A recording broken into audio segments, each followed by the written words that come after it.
order at 6 p.m. We have all members except for Councilmember Stang. Thanks. Our first item tonight is a discussion of the brownfield application for federal corridor with guest speakers. Would you like Andrea to? Oh, introduce sorry. herself? Yes. You're good. Thank you. Yeah. Thanks for reminding me. Yep. Sorry, Oh, no, Andrea. we know who she is. We don't know her. Hello, everybody knows me. We're going to provide simultaneous interpretation in English and Spanish. Please remember to speak at a conversational pace. Hola a todos, vamos a brindar la interpretación en inglés y en español. Por favor, recuerden de hablar en un paso conversacional. And we can begin interpretation now. Thank you. Who's introducing our guests? Is that you, Andrew? Or? Yeah, I think Andrew, we're gonna turn it over to you. Sure, yeah. Okay. Do you guys sure. want to come up here, or do you want to, what makes most sense for what you guys want to do? Let's see, Jenna, do we have some guests in the waiting room, maybe? We should have, so tonight we have John Hill with City and County of Denver. We have Dave Wilmoth and Sarah Harmon with Urban Land Conservancy. So this is the EPA Brownfields application that I think I brought up 1 or 2 meetings ago that staff has been working to prepare with Denver. So we thought we would just kind of do an overview this evening. We have Dave and Sarah on the line. So maybe if we want to start off with intros from them here in just 1 second.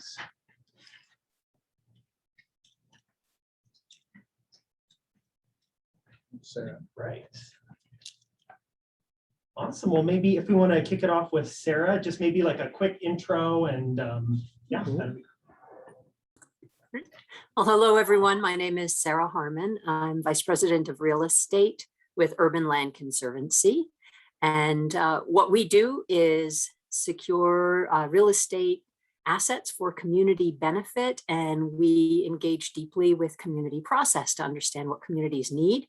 We've been invited to join this Brownfields project, I believe, due to our work with community engagement, and a lot of the land parcels we've dealt with have had contamination or other complexities that I believe this grant speaks to. So happy to join today. Thank you. Great. Thank you, Sarah. And we'll have Dave introduce himself.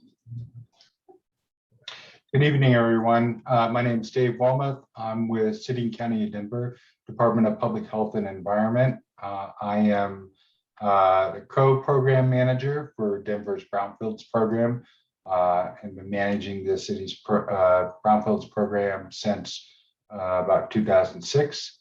And I co-manage with John Hill, who is present today, talk a little bit more about our Federal Boulevard EPA Brownfields application with City of Sheridan.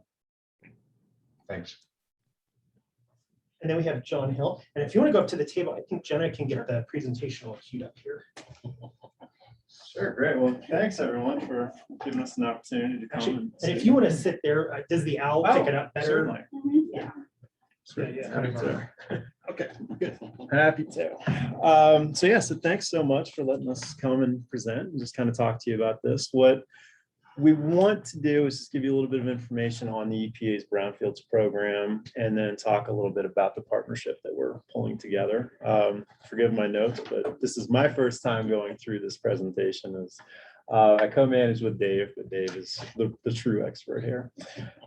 So I want to start by giving you a basic definition of a brownfield. So a brownfield is real property that's redevelopment or reuse may be complicated by the actual presence, the potential presence, or the perceived presence of a pollutant or contaminant. So a variety of different properties might fall into the brownfields category, but some of the most common examples include former gas stations, former dry cleaners, historical landfills, former industrial properties, some formal commercial properties, and older buildings with significant quantities of asbestos building materials. Generally speaking, these are lower risk sites than those which fall into what's called the Superfund program or into other hazardous waste cleanup programs. Something like the Rocky Mountain Arsenal, for instance, would not be covered by the brownfield program. Those would go into a different program. So cleanup on brownfield sites is usually completed under the Colorado Department of Public Health and Environment's volunteer program called the VCUP.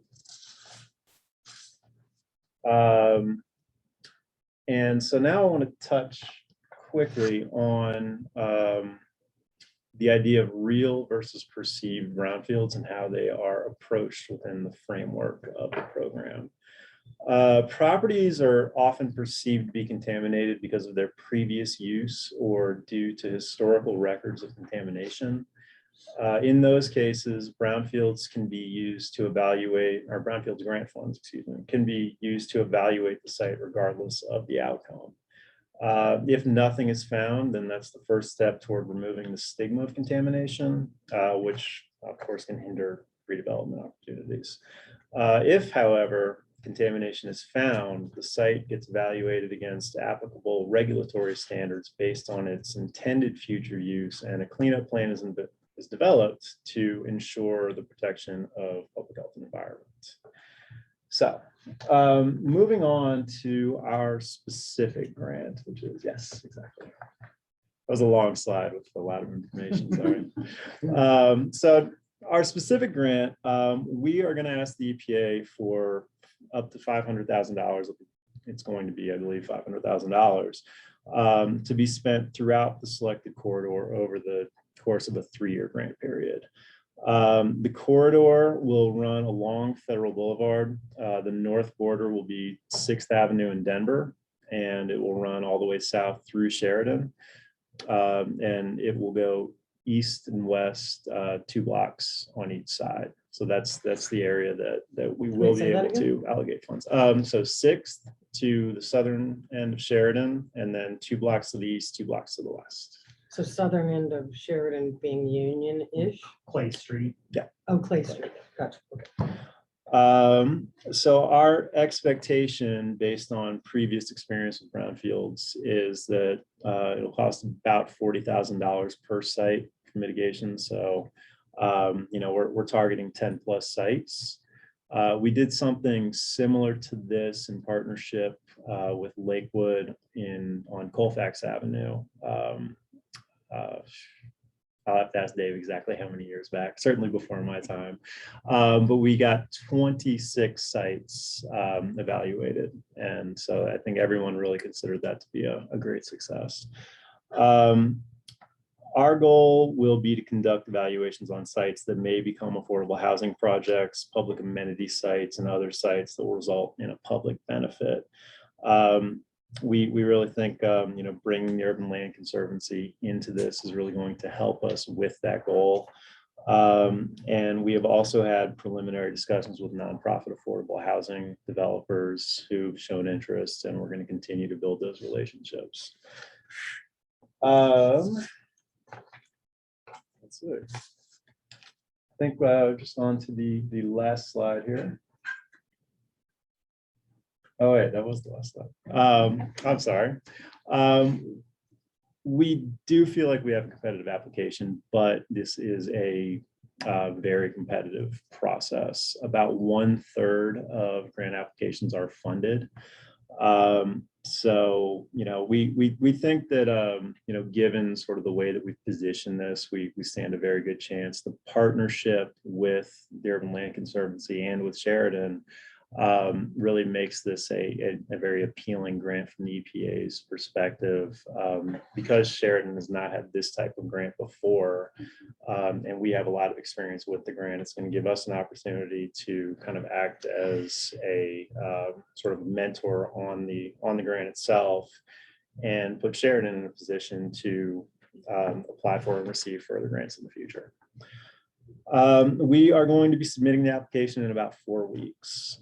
And we should receive a decision from the EPA in the spring of 2022. So it takes a little time for them to get through all of them. But, ultimately, like I said, I think we feel really good about our application and where it's going. That's all I have. If anyone has any questions, I'm certainly happy to answer them. And we've got Dave here to get into the specifics. So you don't have any particular, like future projects in mind? You're just laying the ground, so to speak, for other entities to be able to come in and do projects on these sites? You know, we are in the process of trying to, sort of make that determination on which sites, Denver is going to, really focus in on. That being said, it's because of the timelines associated with this grant. We turned this in November, we get a decision in May, we get funded after that. The turnover that can happen in the real estate world, I think that we try to remain a little flexible so that we can, work with those opportunities as they come. And I think, associated with that, we want to make sure that we are working with communities and we're speaking to residents and we're speaking to registered neighborhood organizations, business improvement districts, and getting as much input as possible before we deploy these dollars. As we pull together our committees, we're going to make sure to have a community member that lives near whichever sites we're evaluating, determining how we're going to move forward. We're going to bring in affordable housing developers as members of these committees. And so, while we've got some thoughts and some ideas, we don't want to be married to them without getting as much community input as possible. And who owns the properties? Well, it's up and down the corridor. There are, literally hundreds of owners. So, that's going to, in a lot of ways kind of remain to be seen. The thing about, the brownfields program is there always has to be that acknowledgement that, yes, my property could have some contaminant. And, while, that's always a difficult, sort of conversation to have at the outset, these grants provide an opportunity to clean up the environment, to make those sites more viable, to make them more valuable. So, we will see who, wants to come to the table as owners, but, we feel really good about, the opportunity for them and for us. Maybe you've mentioned this, but how is the property acquired? I mean, we got, vacant lots this way on Federal on this side, all the way up to Hampton. And if a property owner says, no, this is my property, and you aren't doing a thing with it, are we going to try some ED or? So we are not going to be looking to acquire properties. The city of Denver, the city of Sheridan, I can't speak for the city of Sheridan. The city of Denver will not be looking to acquire properties. What we are hoping to do is encourage thoughtful development on those properties in partnership with the current owner, future owner. The current owner obviously, would have to sell, to that next owner. There are, Dave, I don't know if you want to chime in on sort of the way that works and the regulations around sort of who is eligible for these dollars. Sure. So kind of answer the question, and we've done a number of these similar type grants. And, these are transactions between buyer and seller. We're generally helping the seller in this property, although in some cases it's the owner himself who's looking to redevelop his own property for a higher and better use and for a project that has public benefit. And what these grant funds are really great at doing is for those transactions, really understanding what the environmental risk is to buyer and seller in that transaction, determining, as John talked about, a lot of times what we see is a perceived risk of environmental contamination being present. And a lot of times when we go in and do an investigation, we find that that was just a perception, and in fact, there is no contamination on the property. So these grant funds can really remove a hurdle to a transaction taking place. And it is between a buyer and a seller. for them to mutually agree to sell the property and to buy it at at a particular price. So, we're just removing the hurdle, providing information to the marketplace for that transaction to occur. And the benefits to the community, of course, are new services, higher and better use to properties that may have been vacant for a long period of time, or been of a use that's maybe not the highest and best use. And if there is contamination present, what this grant can do is to lay out a plan for cleanup for the intended redevelopment. So a lot of times in brownfields cleanups, contamination is left in place, but the exposure routes are mitigated, and that's done through, as John talked about, the CDPHE voluntary cleanup program.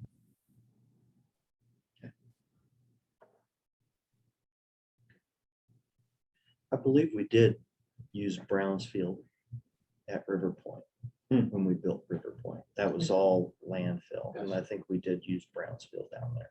Mhm. So, They won an award for it, remember? yes, we did. We haven't won any awards yet, I don't think. Well, ours, I think, was That was- mainly on the finance. And we did win one on the Brownsfield, Yeah. on the cleanup, and we also won one on finance. And, okay, so it can be an actual contamination or a perceived contamination, correct? Like, for example, the trailer park that sits on Federal. I think we've heard in the past from constituents that live over there that they feel that because of the traffic up and down Federal, that there's some perceived contamination, pollution, whatever, that would count, right? And then the owner of the property could get funding through loans, correct? Through the EPA, right? The loan, Brownsfield loan, where they can get up to like $1 million for mitigation or whatever. And it's like a low interest fund or something. I'm not sure how that works, but. So the state has a brownfields revolving loan fund. Right. Yeah, and that's that can be deployed. I think when it comes to a specific ongoing user, Dave, do you want to sort of touch on sort of how ongoing users go and how the development component of this works? Sure.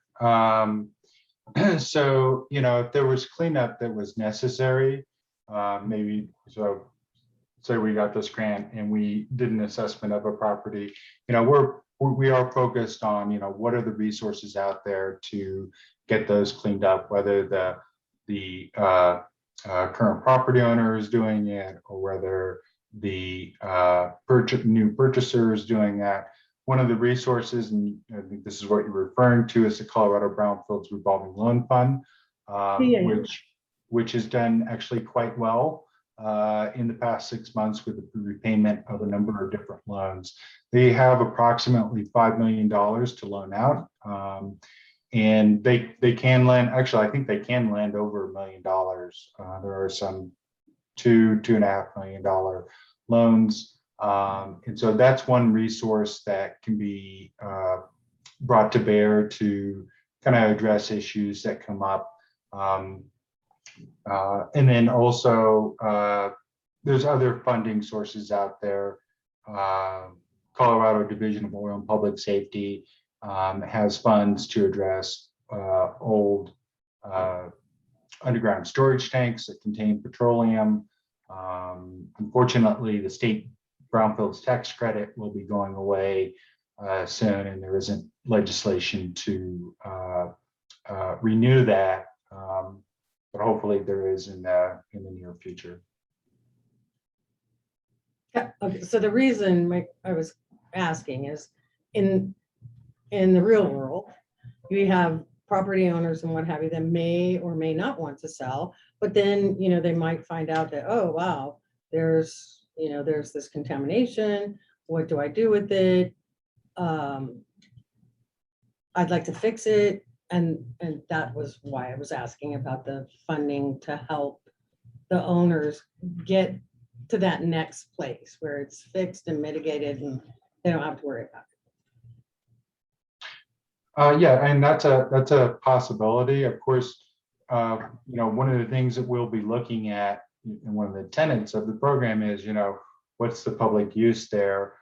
In that case, we were glad to help out the property owner. But the next question would be, what are their plans for redevelopment or expand? Say it's a business. Are they going to expand their business and potentially create more jobs, that sort of thing? So it is a kind of a give and take, so to speak. Okay.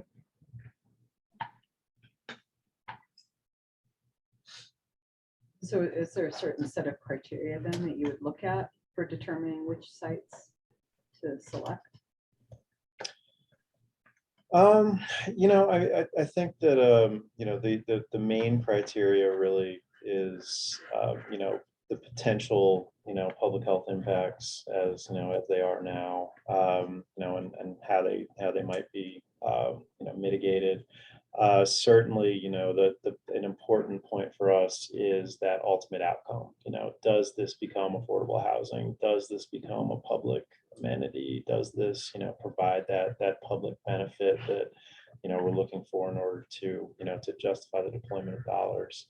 And, and that can come in a lot of different forms, certainly.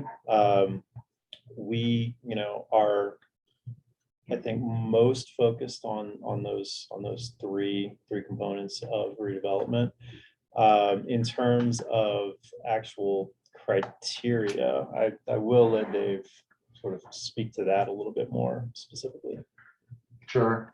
So, I think John kind of hit on the major points. I mean, really, we are looking for successful outcomes here.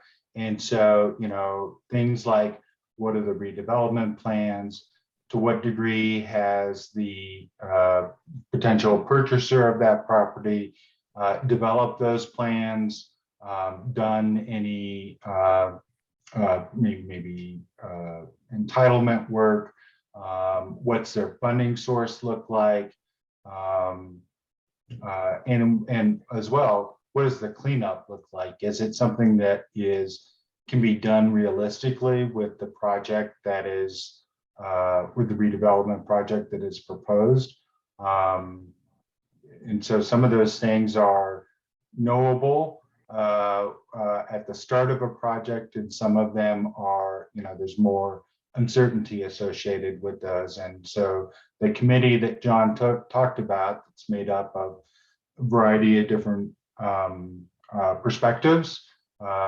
Certainly Denver people and Sheridan people, but as John talked about, bringing on board to inform those site selections is affordable housing developers and residents of the community, so that their voices and perspective are weighed in on those ultimate site selections. So it's not a canned answer. In every site is a little different, and so we're kind of looking at a variety of criteria. And is that where Sarah comes in, is with the committee? Sorry, maybe I missed this part. And what the committee is and who's on it and what they do. Well, so Sarah, go ahead.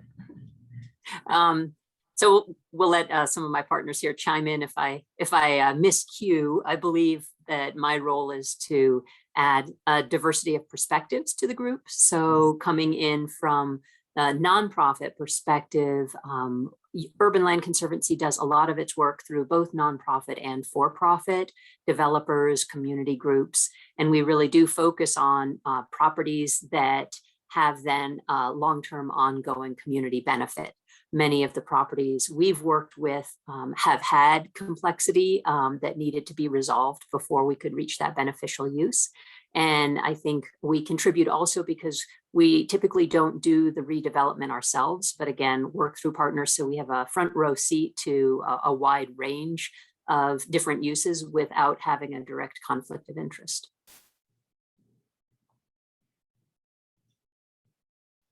Did that answer your question there a little? No, Or no? maybe I'm the only one who missed it. I don't know. So basically what the committee will do is bring in people with just a variety of different perspectives in order to evaluate each one of these opportunities from, the different perspectives. Denver's perspective being, we have, we're short on affordable housing. We, need this public amenity or that public amenity on Federal Boulevard. ULC would come in and basically say, well, we've worked with this type of property before. We know the interested parties who may be open to development. We may have a relationship with the property owner, and they would bring in, that component of our conversation.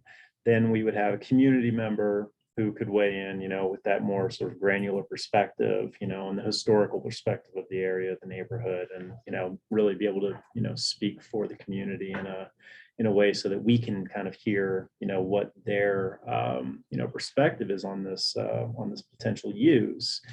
And, when we, come together to evaluate, these opportunities, we want to get as many voices as possible so that we take this money and, do cleanup and do mitigation and, do these assessments in places where ultimately, we're going to see, what we want to see, which is, as Dave said, long-term positive outcomes for the community. So we don't want to just, kind of go down the corridor and say, that looks contaminated, let's throw some money at it and hope that somebody redevelops it. When we bring in all of these other people, I think it gives us the best path forward to find, not just the right, development partner, but also the right use for the community, because the community's been able to tell us what they want. If you said a community member, how many people are involved? Well, we as I said, we're going to be in conversations with, the registered neighborhood organizations, with what? registered neighborhood organizations. I don't know what and that is. it's Is that something you have in Denver? It is. Okay. We have as many registered neighborhood organizations as neighbors, I think, sometimes.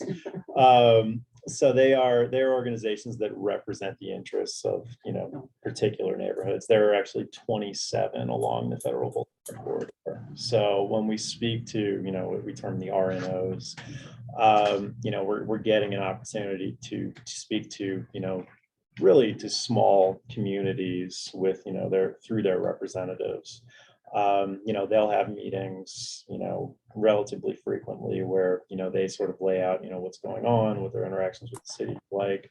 And that's really, from our perspective, the best way to, to inform these communities, through their own conduit.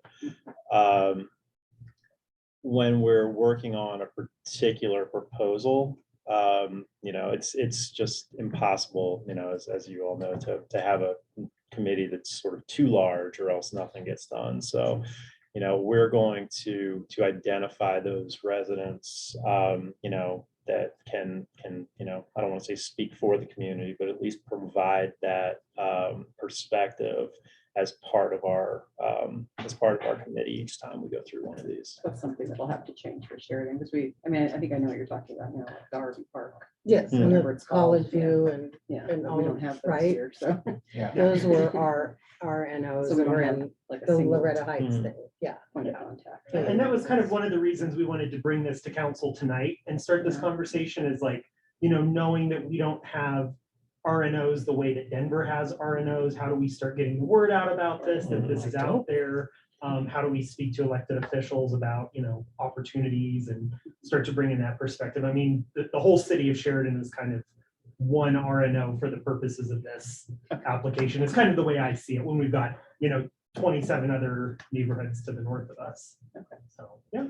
Right. And, you know, and the nice thing about the timeline on this grant is we have plenty of time to figure out who's going to be, you know, Because the it's like representative. 3 years or something like that, right? It's a 3-year timeline for the grant, and between now and the time of the decision, it's about 8 to 9 months. Oh, okay. So That's pretty we have fast. plenty of lead time to, yeah. You know, considering they're dealing with you know, hundreds and hundreds of So, grant okay. applications. North of Sixth, Mhm. they did one as well, right?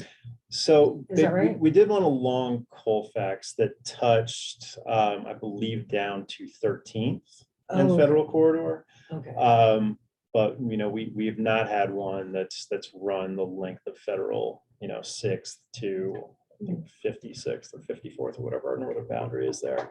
You know, we're zeroing in specifically on this area, you know, because of this partnership and because, you know, after, you know, preliminary evaluations, it seems that the areas of most need run south of 6th in Right, Denver. right, right. Yeah. Okay.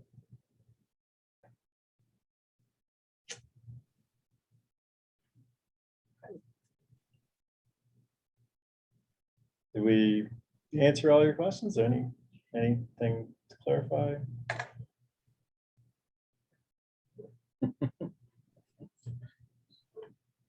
I'd just chime in. I think it's a great opportunity to be able to bring some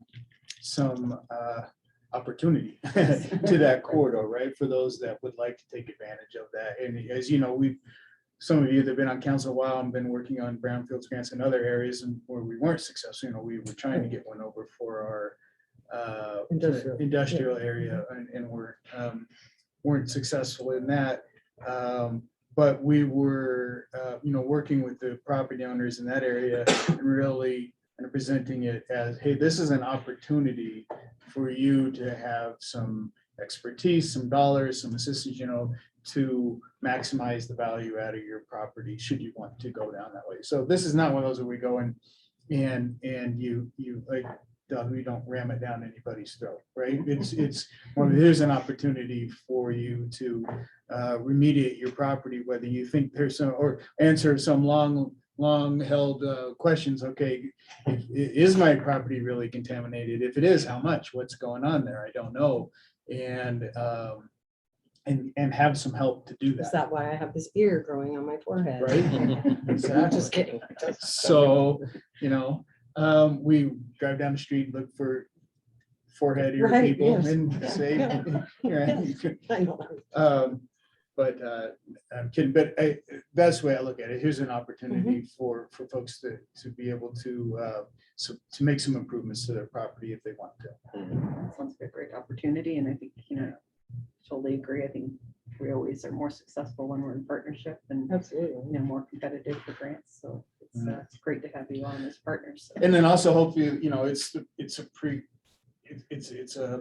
precursor to additional fundings and projects and things down the road as well. Oh, So, that you know, was gonna that's, be you my know, this next- is always a yes. great starting step, is to Mhm. start with that process, Right. that brownfields process, of look at that environmental factor, get a lot of those questions answered, and then keep the ball rolling on that. Right, because that would open up a lot of doors for a lot of Potentially, different right. stuff. Mhm. Yeah, and if you can get a few, and then maybe that, you know, it starts, you know, once you get development in one area and see some good redevelopment, it can spur more redevelopment and, you know, help out the whole corridor. So, There you go. yeah. Very good. Anybody else have questions? Andrew, anything else that you wanted to? Now, I mean, I would Okay. just add, you know, as this kind of fits in with our planning program and where we're going here in Sheridan.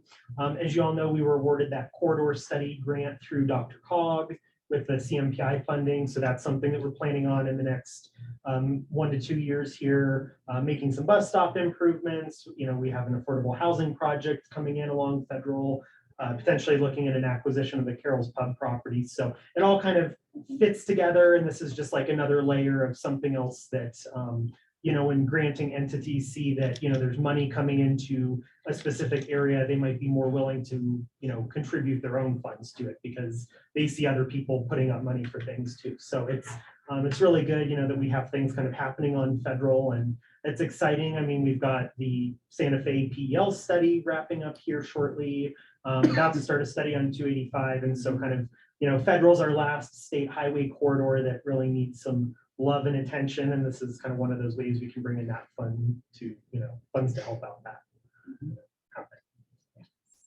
Thank you. And then maybe they'll continue that pedestrian safe stuff that they've started on federal. Just a plug for Denver, just in case either of you are listening. That would be really nice for you guys to continue from Dartmouth all the way down federal, just saying it yet again.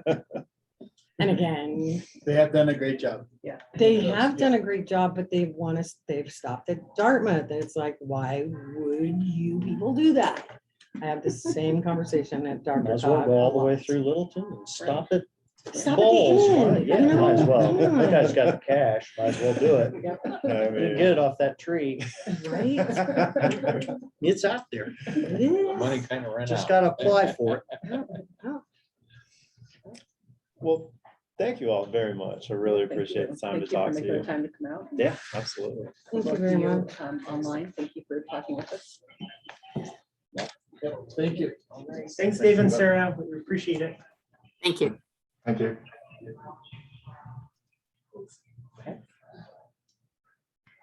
So we'll move on to a review of our bountiful agenda items for tonight. Yes. Let me pull that up and get there real quick. Okay. So starting off tonight, we have some ordinances and let's see. A couple of ordinances with regards to budget work that we need to get done. The first one is going to be amending our current year budget, the 2021 budget. And for our new council members that haven't done this before, we are required when we make changes to the existing year budget that go outside the fund allocations that we had approved previous year and going into that. And we do almost every single year. I mean, every city does. And what we'll have to do then under state law is that we have to amend that budget to reflect those new fund balances that are in there. And so this is a fairly small one, budget amendment, but we're amending two funds. We're amending the CIP and is it Parks Rec? No, which one is it? Open Space Fund. Okay. To reflect some additional revenue expenditure. Was it both on there? It was grants, which. Grants, why which is we- kind of right. Yeah. In there as well. So that's what that reflects. And in the capital side of things, the amendments reflect some purchases we made for equipment that were just outside of what was approved in the previous year budget. But I think it was. It was the license plate readers. So we License actually plate had an readers. offsetting grant for that as well. So it was all grant stuff. It was. There we go. grants. So That's we didn't know great. that when we budgeted last year. That's right. That's a good reason to have to amend. It Yeah. is. We That's got great. money. It's great reasons to do this because we were able to do more than we thought we were going to do. So that's good. And then the second ordinance will be adopting our next year 2022 budget and reflects those amounts for that as well. So pretty straightforward on both of those items. Those are ordinances, and we always have to do any of our budget work. When we do that, either adopting or amending is always by ordinance, and we'll have to do the 2 readings on that. Can we Yeah. make adjustments to the 22 budget? Because we still have 2 more readings to go after tonight, right? We have one more reading. One more after, reading, yeah. that's right. Mhm, so this is the first reading, and then there'll be a second Yeah, reading on right. the November meeting. So we can make some adjustments to it, couldn't we? You can make motions to do that, because it's still part of an ordinance, and the budget's not adopted until you adopt it via the ordinance process. And then you can always change it through the amendment process as well. So I mean, it's your budget, it's council's budget. You guys can, change it, and it does change the day after you adopt it anyway, right? It's gonna continue to change. But yes, you can make just as you would amend any ordinance or something along those lines, you could do that, yes. Did you have something specific you wanted to think about? Yeah. Mhm. Okay, Yeah, second code enforcement officer okay. to work the weekends, Mhm. Friday, Saturday, Sunday. Code enforcement officer, what, that'd be about 100 grand? Roughly, yeah. Roughly. Ish. Ish, Ish. yeah, right around Yeah, 100,000. ish. Mhm. Okay. That's what I'd like to see. Okay, so process wise on that, you can make a motion to amend the final budget to reflect that. Or what we could do, it might be the easiest thing is so we're gonna have process wise tonight. We will open it and do the first and the second, do that kind of thing, and then any discussion, and the mayor will call for discussion, and I'll bring it up at that point right there. Okay. And then you can put that out on the table. The council can, any discussion that you would like to have on it. What I recommend is, and I would probably weigh in and go, hey, why doesn't staff bring back some hard numbers of what that would look like? Because I can't do it off the top of my head right You now. might need And another then we vehicle, have the another vehicle opportunity. or something too, right? I'm So sorry, Mayor? You might need another vehicle. I mean, there could be other costs. Oh, there involved, could too. be, yeah. And so then what we would do is look at bringing that information to council at the November, whatever date that is, the first reading on that one. And then you'd have that information to be able to make that decision at that time. So Okay. you'd have some hard numbers on what that would, or maybe some options, Yeah. right, between, you got a couple different options of ways to look at it. I have never, ever Ever. remember anybody ever making an amendment to the budget once it's been done and it comes up for first vote. Nobody has ever said, hey, wait a minute. What about this? Can we get this? I don't think I've ever, Not that I That's can the think First of. time for no. everything, right? Yeah. I don't think, yeah, We've amended it mid-year and stuff like that. sure, we've Yeah. amended it Yeah. during the year, but Mhm. before it comes up, the budget comes up. Mhm. I don't think anybody, I've never seen it done. Mhm. I'm not, Blaze a maybe, trail. maybe it's, and I don't want to throw it out there on a spur of the moment type thing for anybody to think about this tonight. Oh, boy, we got to think about amending tonight. Maybe we amend later on during the year. And that might be one of the options I think. is saying, And look, let's have some discussion Yeah, about yeah. it. I really would like to have some discussion about it. And this isn't words going out there in the cloud. I want to have some discussion about it, Well, no, okay? you're exactly right. We've been talking about this, the second person, because there's times that Randy has been doing that, and he's got so many hats on, is that he needs to be the person, I guess you'd say, in charge of those people. This is what you guys need to do. And then we can take one more thing off of Randy's lap so that he doesn't have to go out there when, say, Arnold's not around, or, there's just that. So And it's what, Arnold works Monday through Thursday? Monday through Friday. Monday Monday through through Friday, okay. Friday. This would double, this would double on a Sometimes Friday he's- and double on a Monday. Sometimes Okay. he's, People out there. yeah, sometimes I he's see. flexed on occasion over the years. So sometimes it's flexed a little bit, but it's generally during the week. Yeah, it has been with some weekend time thrown in here and there on occasion. So he's gonna discuss it tonight. Well, I think, I won't even throw it out. I think this is a good time to throw it out. I got a Okay. question answered. I'm not gonna bring it up during the First read. first reading. I Okay. won't do that. as Provided. a motion to amend, Yeah. because we wouldn't can- even know what the numbers would be. I- Right, we don't know I anything. agree, we need to have a discussion, so. Yeah. I we should wanna- put it on the agenda. Right. Okay. Absolutely. Okay, no, that's easy enough to do, yeah. And so what we can do then, so you won't have to do it tonight. What I'll say that we'll do now is that for then the November meeting at the work session prior to, we'll put aside some time, plenty of time to have a good discussion about it and put some options out there and talk some hard numbers, what it would look like. Okay. Does that work for you? And then the Okay. second reading would follow? Yes.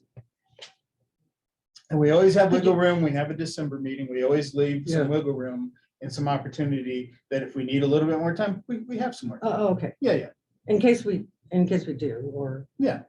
we want to look at the numbers. And that's how we always schedule, say, hey, we try and schedule it so that we have some, at least 1 or 2 meetings after all of it in case we need to go another one. And you could always then go a special meeting. So you have, don't worry about that aspect of it. We can find. the And time we to can get do done. it, Yeah. we can do it in February. And it I might don't care. be, in Dallas, it might be that I Okay. bring some options forward for you saying, hey, let's wait until we get to a certain point of the year. And then we'll look at it, what does things look like? We look at the workload, what did that potentially look like? What is revenues coming in for 2021 look like? So I would probably almost guarantee you, I'll bring you several different options of what that might look like. And then council, you guys can discuss it and talk it all through and see what works best for you. Yeah, okay. Because I know Randy has had it, he's got a basic write-up of it, of what one would entail. And we, good enough for budget numbers. Looks like, What somewhat brought this to my mind, not only I feel we need it, but this weekend, the house to the west of me, maybe about 4 north of you, there's a bunch of sawing and cutting, and I heard pounding in the garage. I thought, what's going on? First thing I look up and there's a window. Well, what's this guy doing? And there's a door coming out. And this is on the backside towards me. And I took the dogs for a walk and I looked over there and there's steel studs and drywall going up. Randy looked at it today where they went over to it and he's building an office in there, which Couldn't get a permit. you can't do. yeah, you can't do that kind of work without a permit. No. But see, he did it, pretty much had it done on Saturday and Sunday. I almost had it done. Dang, Yeah. had you not been, Yeah. paying attention, you'd have been done and nobody But knows. this goes on all the time, Yes. everywhere. So then what goes, sorry. Mhm. What happens when Randy goes out and it's already done? Then you Then they have to charge tear it fines down. on the back end or they tear it They down? have to tear it down and start over again most of the time. They can do that, or they'll make them come in can. and pay double the fees, or something along those. There's usually some kind of a punitive action for doing it to begin with, without a permit. Like worst case scenario, like Don is saying, is kind of worst case scenario. Yeah, it could be, we could tell them to tear it all down. I've seen, not in this city, I've seen in other cities, when I worked at Westminster, somebody did an illegal addition on the backside of their house. It was a good sized, big thing, and it encroached on some setbacks and things like, they made them tear the whole thing down. Wow. Oh, yeah. Yeah, I've seen Randy that. wants to, Yeah. Randy, So, Randy's with us, he unmuted. Randy, did you have something? No, I was just, if you need me to answer anything, I'm here. All right, we'll bring it up more and we'll spend time talking about it at the next week session. Well, Yeah, here- but this is some good pre-discussion to kind of identify what we need to talk about. So as far as like, making those rules and regulations about how permits and what have you, looked up my property and the dome, at the dome. Apparently, planning commission and city council didn't think that the dome would stand through a winter. So when the man built it in 1971, he had to leave it over, he had to frame it out and put plastic over it and leave it that way through the winter to make sure that it would stand. Before framing would stand? planning and commission would give him the final permits to finish it. here's, Isn't that interesting? here's a little, Planning commission, though. Shouldn't have been, that'd be. It was, well, whoever it was, they were all kind of involved. They did all kinds, this was back in Yeah, we just have a 1970, number. 71. There's a snow load number and it meets it or it doesn't. Yeah, and they that's a didn't huge think that Yeah, a we do a dome, little which bit is more. like an Yeah. igloo, We of wouldn't do course. that. We don't make people It test was- stuff out. It was very weird. And- Yeah, it's in the county have a- record. We've Got That the doesn't standards, surprise so me. you don't have We to have test it. standards, They so don't you Isn't that don't cool? have to test it. Yeah. That's I weird. mean, my house, for example, I found out this weekend, here's a weird thing. We bought it, had a patio cover on it already. Well, the electric power comes overhead, comes in right above the patio, right at the house. I'm looking to get my electric panel size of it increased. I had a contractor come out to give me a bid and goes, ooh, I'm gonna have to make that power pole go up 10 feet higher than your roof because it has to be higher so people can walk underneath the wires. And nobody, because they put a patio on without having any, going by the rules and just slap that on there. That's against, see, and it creates just a problem down the line for me. Oh, yeah. So that's why it's Mhm. important. So back to the agenda, I have a question on the opioid thing. Okay. What? This is a question to you. What? So So, it Go says ahead. that, It's probably a good time to. yeah, so touch on really the whole quick, thing. so what this is if you remember, the state and the local governments, Mhm. principally the counties, have been working on a deal Right. as to how the money was going to be apportioned. right, Once there was actually that we're going to get some funds. Well, now, as part of the national litigation, there are some funds that are currently available. oh, okay. So, and this is for that. This is how it's gonna be distributed. Yes, and 10% then, for right, the state and 20 for, and it's local changed governments. significantly because really at first the state wanted 60% plus of everything. right, Now, so because it's a national litigation, so it goes into a big pot of money Mhm. and then it's going to be distributed to however the arrangements that are within the states. okay, So we have to have these agreements in place because there's also other money that will be coming into because there are the bankruptcies with the Purdue and the Mallinckrodt. So as more money comes in, it'll be distributed down. This is the MOU, which the governor signed, is a much better arrangement for local governments than what the state originally wanted. oh, But- okay, Yes, Okay. but the key is that, and I don't know how it's going statewide, because I know a lot of cities are not really taking part, that the more local governments sign, the more people sign, the way the settlements are set up, then the more money that comes in. And we get our distribution that come in through the state and then the county, and then Goes we to the get a county. percent Yeah. local Because- distribution on that. because the state would get some, then local governments, that would be us. Right, and then the But then regions, also the region, Yes. we would get a piece of that too. Right. well, yeah, because the money comes, well, the share will come through the county because we're in the Arapahoe County region. So there are regions and some of the regions are multi-counties. Right, And so the idea behind it is to make sure it can all be used. There are many, many local governments that were not involved in the litigation, right. they but didn't they'll sign still up. get the same share that we will get.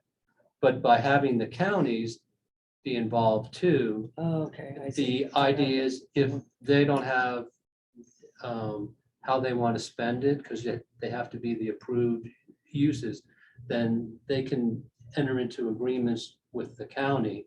And the county can run the programs to spend that local government's money.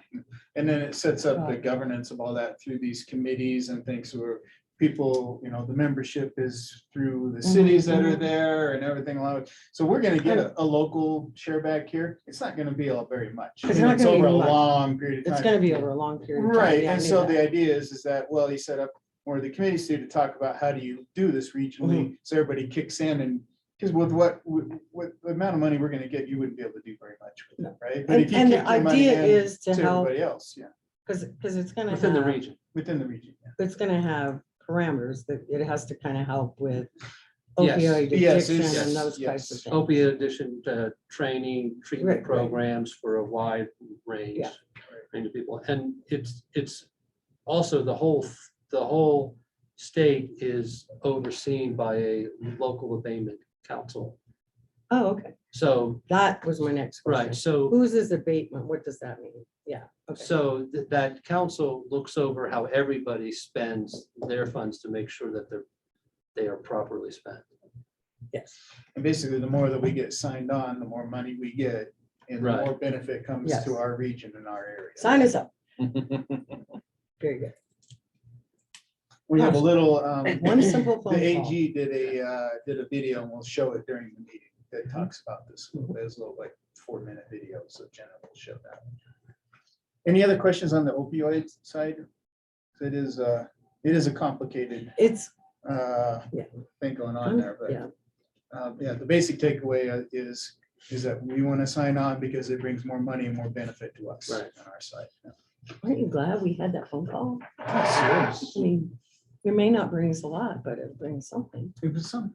Yeah. And May as help Bill us. said, the negotiation with the state and the governor and all that has It took a long yielded a time. better position It for has. locals. Yeah. 3 All years right. ago, 4 years ago? It's been a Yeah. while. And they've been dealing with, it was principally the counties and Mhm. the larger entities that were able to get the state to move. So also tonight, we have first reading on our ADU ordinance. Okay, so we have that tonight. Hopefully there's no questions on that. But let us know if there are, right? Let's see, resolutions. We are doing a resolution, our annual resolution for dispatch services. And we talked about that during the budget process, that is increasing a little bit on that side of things. We have a resolution, as we do every year, to appoint someone to do our audit. And then we are recommending that we do stay with our current group, the Adams Group, to do our audit process for us. They do a great job for us. I think we kind of went out about 2-3 years ago and got some informal quotes from different folks, and we were still at that point, we were very satisfied with Adams. And what I like about Adams, I like their people. They have good people and do a good job, and they understand the city. And there's a lot to be said with understanding the city. You get a better audit out of a group that understands your city and understands how your finances work than if somebody who just comes in cold doesn't understand how your finances work. And that spends a lot of time, actually probably several financial cycles to get up to speed on what is even going on. And you're not going to get as good an audit as you would with a company that knows you and knows how you work. Plus you've got the SRA too. And the SRA is a big piece of that. Understanding that is not easy. We have the opioid settlement. We just touched on that. We have the appointment to P&Z for Laura Meckley. And then we have our execution of our line of credit. Again, that's a very inexpensive insurance cash policy for the city, and we recommend that we do that each year. And finally, we have a local licensing authority meeting. So Arlene, did you want to touch on that real briefly? Mhm. Touch on that just briefly. As you all know, VFW already has a club license, which limits it to only having members and their guests to be served. And as you know, they have many different activities during the year that maybe don't always ask for a special event permit. So this way they're they're applying for a tavern license, which will allow them to serve any of the public without having to get a public, a special events permit, or, and you can just go in and if you're going to rent a room and have them serve, you can. So that's the difference between the two. And they'll forfeit the club license once the tavern license is approved. Yes, I think it's a quasi judicial process. Right. So it doesn't matter what I. Doesn't matter. It doesn't. Doesn't matter what I did, but I think other than how I would testify upstairs. So I'm not gonna do that. What I am gonna advise council is that you need to listen to the evidence that's presented as part of that quasi judicial process and then base your decision based on how it meets the merits of the licensing question. Okay, make sure you let me or the city clerk or the city attorney know if you have any questions about that. Make sure we do that in the public setting up there, right? So everybody hears it. No side discussions, anything along those lines, everything is up front. So it's your basic quasi judicial process, okay? Good, excellent. I think that's it. We have. I do have one thing for the Yeah. chief, because I don't want to bring it up upstairs, but the property behind Gary's house and my house, where the house was tore down on Knox, Okay. there's a car sitting in the middle of the field. It wasn't there on Friday. In the middle of the what? The field. Oh, the field. Well, because it's now a field. Right. What's the approximate address? 38 something not. Yeah. Sure. It's 3818 South Knox. Thank you. That's exactly what it is. 3818, so. We, Because it was not, okay, it wasn't there Wednesday, and I got a, I got a Black Saturday. No, it's a silver car. It's just sitting in the, it's like, huh, why is there a car? Another thing that's over there are trash cans and a recycle can that was stolen. Okay, not necessarily stolen, but a couple of kids, I saw them running with trash cans down the street one day. And then not long after that, my neighbor to the south of me was like, do you know what happened to my trash cans? I'm like, so it's a well, Republic can, yeah, so there's it a should have a Repu- number on it. And we can They're sitting follow that over up. there in the In the lot. field.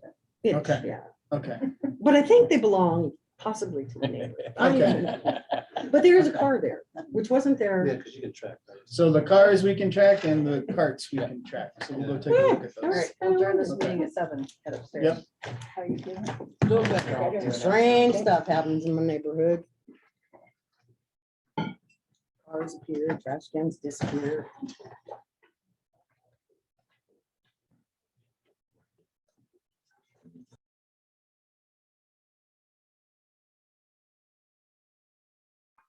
Call this regular meeting of the Sheridan City Council to order for October 25th, 2021. The time is 7:05 p.m. Can I have our interpreter give her introduction, please? Good evening, everybody. I'm here with the Community Language Cooperative. We're going to provide simultaneous interpretation in English and Spanish to practice language justice, where we can speak the language of our heart. Please remember to turn on the interpretation after I'm done saying this message in Spanish and select your preferred language. Remember to speak slowly and refer to the packet when you're talking about something specific. Hola a todos, estoy aquí con la Community Language Cooperative para que practiquemos la justicia del lenguaje y hablemos en el idioma de nuestro corazón. Tendremos interpretación simultánea en inglés y en español. Por favor, escoge tu interpretación una vez prendamos esa herramienta para que puedas escuchar todo lo que tenemos que decir. Muchas gracias. We can begin interpretation now. Thank you. Can we get roll call, please? Yes, council members Hall, Present. Dang, Daigle, Present. Fleur, Present. Gallegos, present, Smith, Present. Camacho, present. You have a quorum, Madam Mayor. Thank you. Could I get a motion to excuse Councilwoman Stang's absence tonight? So moved. Second. Motion made by Councilmember Daigle and second by Councilmember Smith. All in favor, say aye. Aye. Opposed? Motion is approved. Can we rise for the invocation followed by the Pledge of Allegiance, please?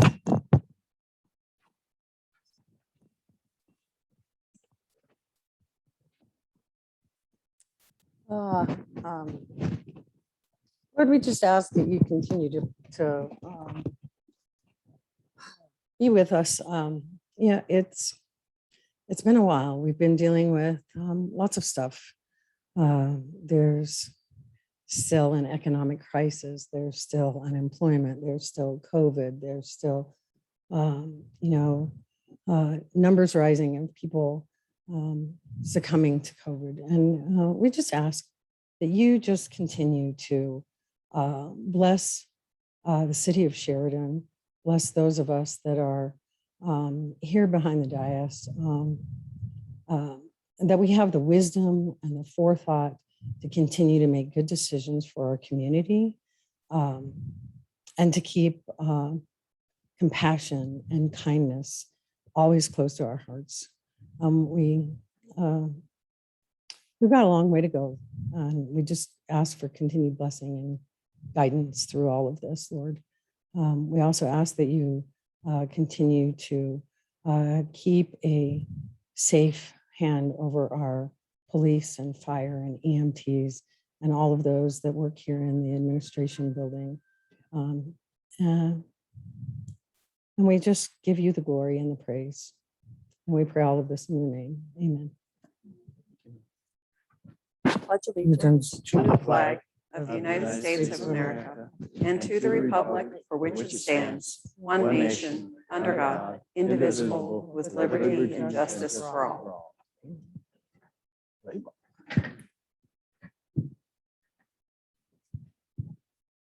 We have any changes to our agenda tonight? Oh, a couple of things tonight. Okay. First of all, on resolution 27, first paragraph, I believe it's the fourth line down. Says legislation, it should say litigation. And on the minutes, the first paragraph should indicate that Mayor Pro Tem Daigle called the meeting to order, not Mayor Beiderfluer.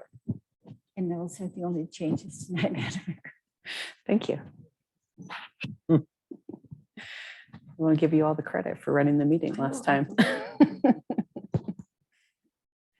All right. Next tonight, we have receive and file the financial reports. I'll make a motion to receive and file the financial reports. Motion made by Councilmember Hall and seconded by Councilmember Daigle. Any discussion on the financial reports? Don't see anybody. All right, can we get a roll call, please? Councilmembers Hall, Yes. Daigle, Yes. Mayor Beiderfluer, Yes. Councilmembers Gallegos. Yes. Smith, Yes. Camacho, Yes. unanimous, Madam Mayor. Thank you. Next, we have an opportunity for public comment. If there's anyone who wishes to speak to council on any topics tonight, you're welcome to come to the podium or raise your hand online and we will give you a chance to speak to us. Not seeing any at this time, Madam Mayor. Thank you. Next, we have staff reports. City Clerk. Thank you, Madam Mayor. You'll notice on the dais, you have hard copies of the evaluations for the city manager and the city clerk. And I will also send those out via email to you. And hopefully we can get those so that you can fill them out online rather than having to submit them. But that should be coming up. We will be having the executive session on November 8th to discuss those two items. Thank you. That's all I have tonight. When should they be returned so that we can discuss them on November 8th? Oh, the Thursday before, which is the 5th 5th, okay. or 4th. I think it's the 4th. But no later. Okay. Because that's when we'll compile the Right. information in the packet. Who are we returning them to? Oh, yeah. Yes, if you'll return the city clerks to the city manager and submit the city managers to me. Okay. Thank you. If you have any questions, just let us know. Yeah. Thank you. Anything else, City Clerk? No, that's all. Madam Mayor. City Attorney? Nothing to report, Mayor. Thank you. City Manager? Thank you, Mayor. A few things to go over for you. First off, I attended the Mayor's, Managers, and Commissioners meeting last Friday, hosted down in Centennial. We had, well, a number of things went on. Probably the most interesting is we had a great presentation actually from CDOT on their proposed greenhouse gas reduction rules. This is at the direction of the state legislature that they have to write some new rules that will address the reduction of greenhouse gas emissions in transportation projects.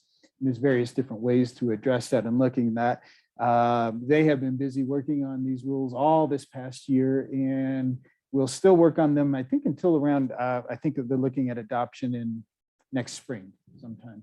But they have put together a new presentation that none of us, the managers at least, had seen. We thought it was a really good one and hopefully they're going to distribute that out. And if they get that out to us, maybe we'll schedule that for a work session because I think it was very interesting. And the first couple of presentations were incredibly technical and now they've kind of come around with a more relatable type of presentation. And so maybe we'll schedule that after the first of the year or something, because that's when that'll start to be picking up again. Are they still looking for comments on that? Weren't they? They, I think that you can still comment trying to think back what they said. I think it's still possible to submit comments.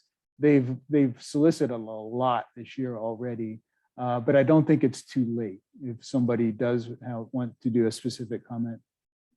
And if you know somebody does, Andrew and we can figure out who to get the comments to at this. I just point. thought that if you had a new enlightening presentation, it might be easier to comment on Right. in the previous materials they Right. provided. But I think though that, they're not due to, I want to say they're not due to adopt until April or so of next year. So we should still have some time. Okay. Provide some comment on that. Let's see, this Friday, I'll be attending the review in front of Chaffa for the Bonsai redevelopment project. They'll be having their hearing again this Friday for their tax credits. And it'll be my first time going through this process, so I'm excited and interested to see how that will work. And our role at the city is really just kind of to testify before Chaffa that we how am I trying to say this? We approved a number of benefits and a number of measures that the city took to help support the project, that the city wants the project. And as you guys know, so we did an expedited review process. We waived fees. We approved a new zoning for them.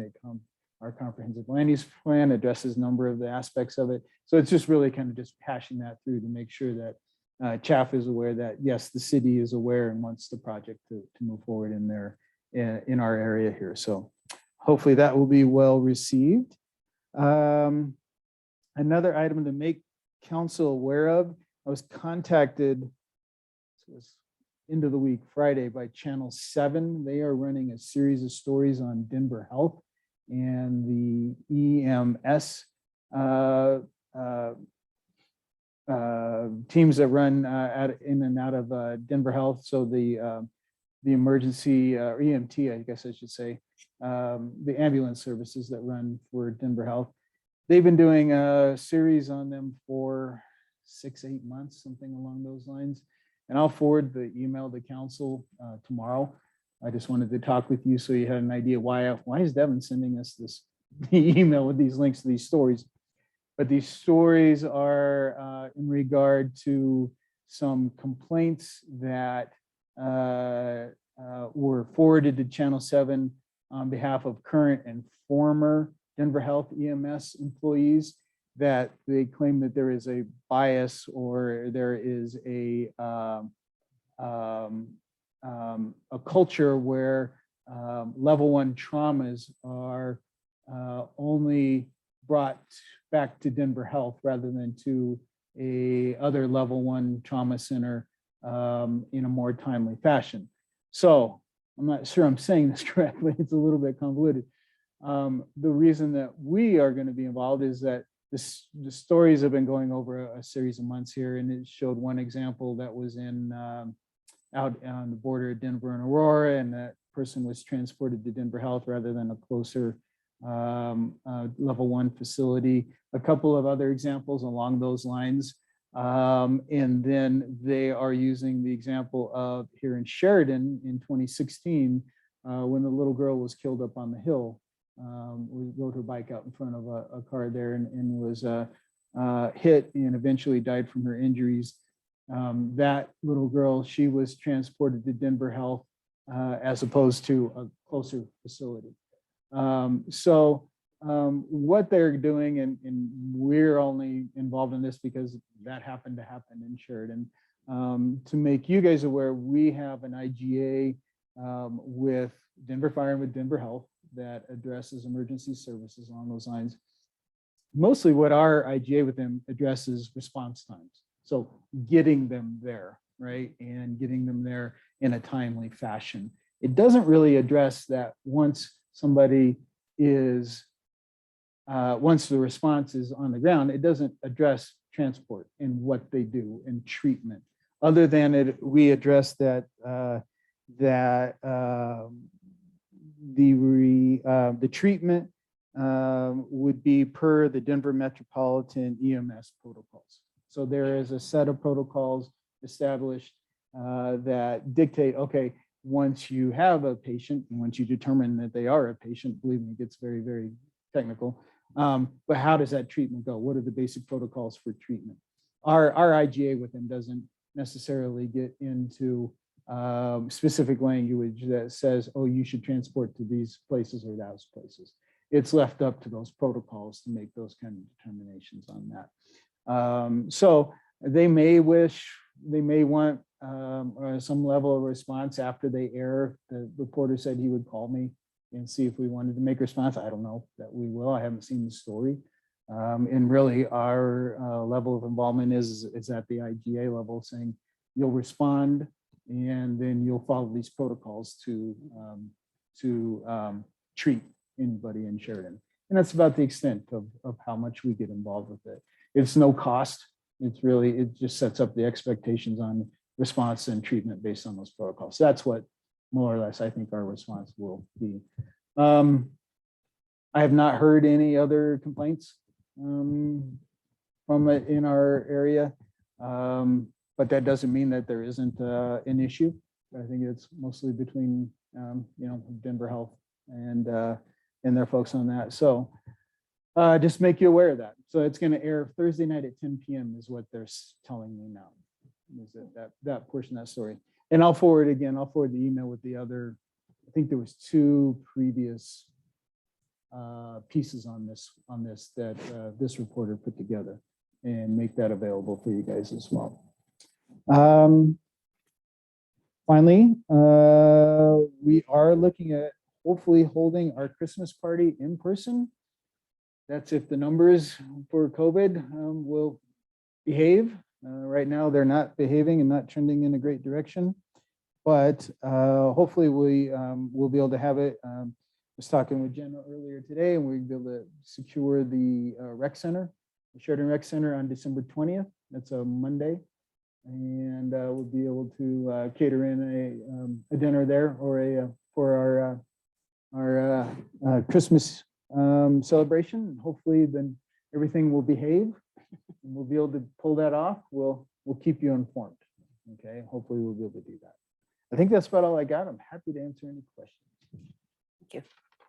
Anybody have questions? Chief? Nothing to report, Madam Mayor. Oh, that's nice. All right, thank you. Next night, we have the minutes of the regular city council meeting of October 11th, 2021. I'll move to approve the minutes of regular city council meeting of October 11th, 2021. I'll second. Motion made by Councilmember Daigle, seconded by, sorry.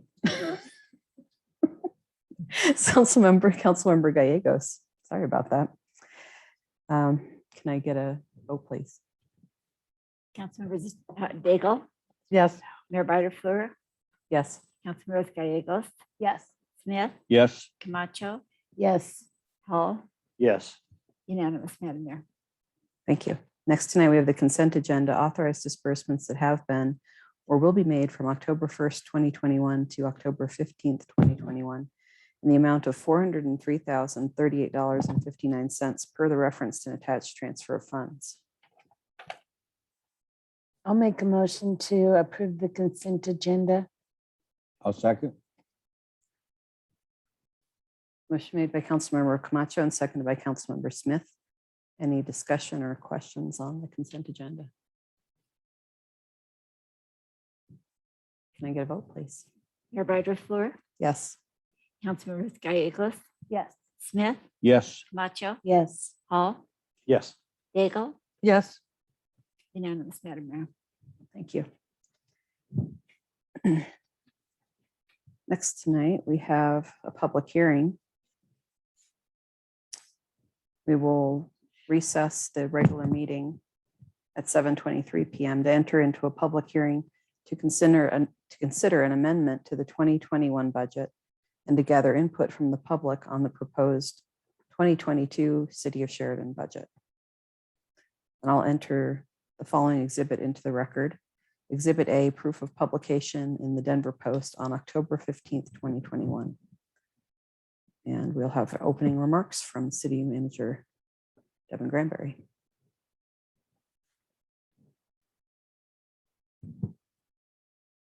Sorry, Mary, I turned my mic off there. Sorry. Couldn't get the button back.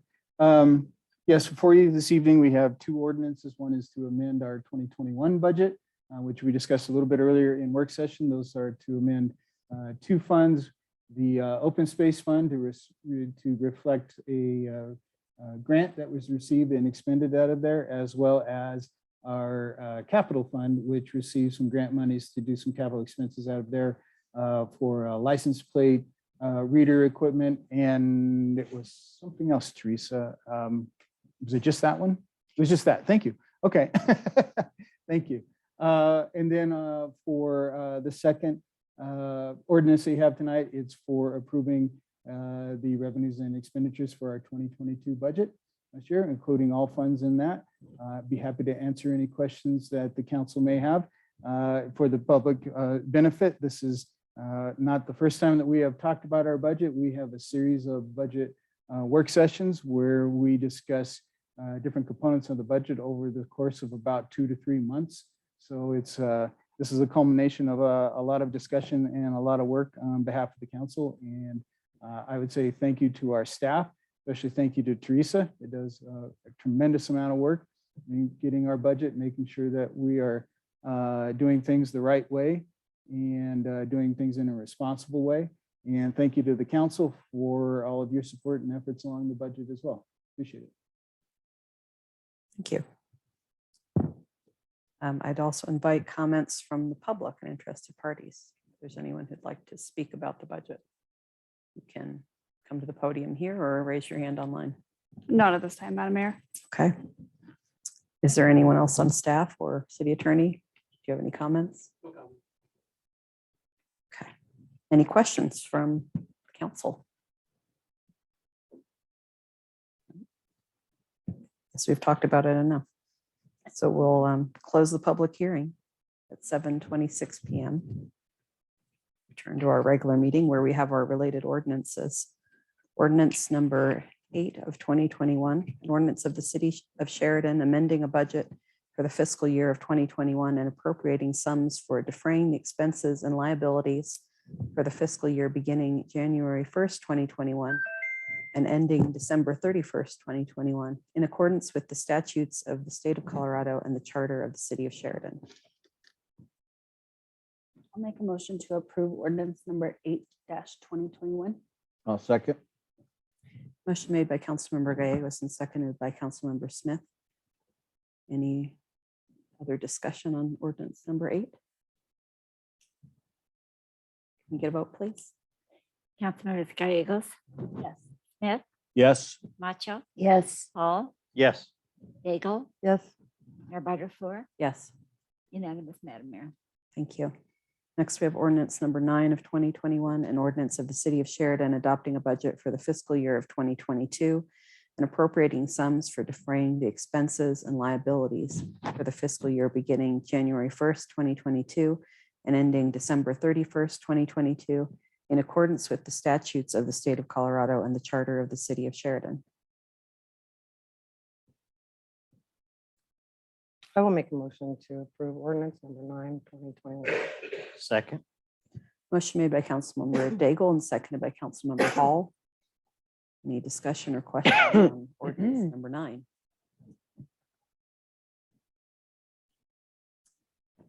Can we get a vote, please? Councilmember Smith, Yes. Macho, Yes. Hall, Yes. Daigle, Yes. Mayor Butterfly, Yes, Councilmembers Gallegos, Yes. unanimous, Madam Mayor. thank you. Next tonight, we have other items for individual consideration. We don't have any ordinances on second reading, but we have an ordinance on first reading. Ordinance number 10-2021. An ordinance of the City Council of the City of Sheridan enacting Article 31, accessory dwelling units of the Sheridan Municipal Code, Chapter 56 zoning.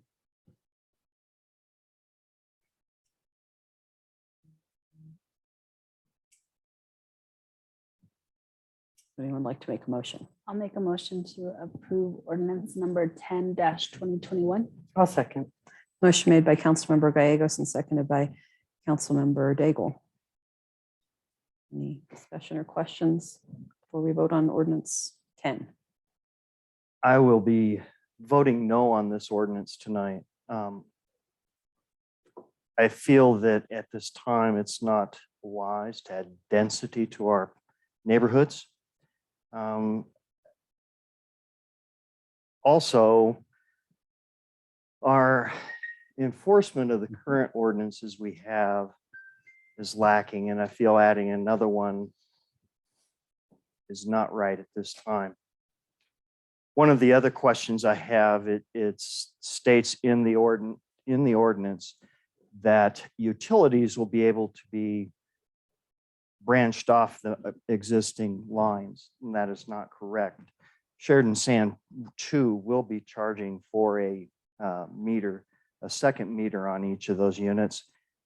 I would almost positively say that Denver Water will charge for a meter and Xcel Energy will charge for a meter also on those units if they're separate, bringing the total up to quite a bit just in doing that.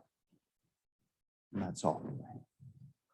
Is that something we maybe should look into between this and the second reading then? See if that's Yes, the Mayor, case. sorry, I don't have that. It's fine. We'll be happy to look into that and bring that information to council for second. Thank you. Anybody else have any comments? Yeah, I've got a couple comments and I apologize for not being at last meeting. Number one, I mean, you just addressed this last meeting and I have a lot of questions. Fortunately, I was incapacitated for a couple of days because of my knee. So I went and looked at the Denver ADU and Arvada's ADU, and their requirements are pretty much what Dallas is saying. The detached units must have their own HVAC system, their own sewer system, and their own water lines, which probably also includes public service. And both Arvada and Denver require their ADUs to be constructed by a construction company. And no outside unit, say an existing garage, can be turned into an ADU. It has to be approved before it can be, because it could be structurally unsound because of foundations and stuff. Both those city ordinances were a lot longer than this 2-page ordinance. I know that the city's been working on this for 2 years, and I think there's a lot more discussion that needs to be brought up on this. And I'm kind of with Dallas. We're going to create another headache that we don't enforce things now. So, I mean, we're just opening up a can of worms. And I know we're only doing this right now for just a couple of people.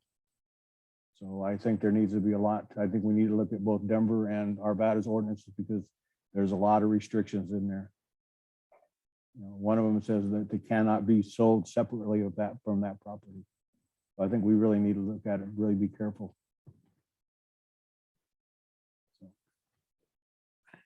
Sounds like maybe we need to take a step back and hate to say it, but maybe have another meeting. We'd be happy to do that if that's council's direction. We can also bring forward information again to address some of those questions that have come up. And I think what you'll find, Councilman Smith, is that our ordinance does address a lot of those things that you brought up, and especially along lines with foundations and selling the units separately, and those are addressed. I'm sorry, but I didn't see it. Maybe I didn't. That's okay, and we can show you. Yeah, and that's not a problem. But I just think this is something that we should really. Planning Commission had 2 years to look at this or better. I think that council needs to look at it the same way. We need to do a very serious work session of our own. Okay, well, and we're happy with council direction is to do that. We have had one work session on it. We had the joint work session between the city council and the Planning and Zoning Commission. But if council would like to have their own work session and set aside some time to look at this, we're happy to do that. And kind of take our lead from you guys on what you would like to do. I don't know. I mean, it sounds like you have some issues that maybe wouldn't be resolved by a meeting, but I. Well, you know, I wouldn't be opposed to it. And let's say this. Yeah, I would, if we could discuss that and go over some things in a meeting together, I think that's great, and have a little more time to study on it.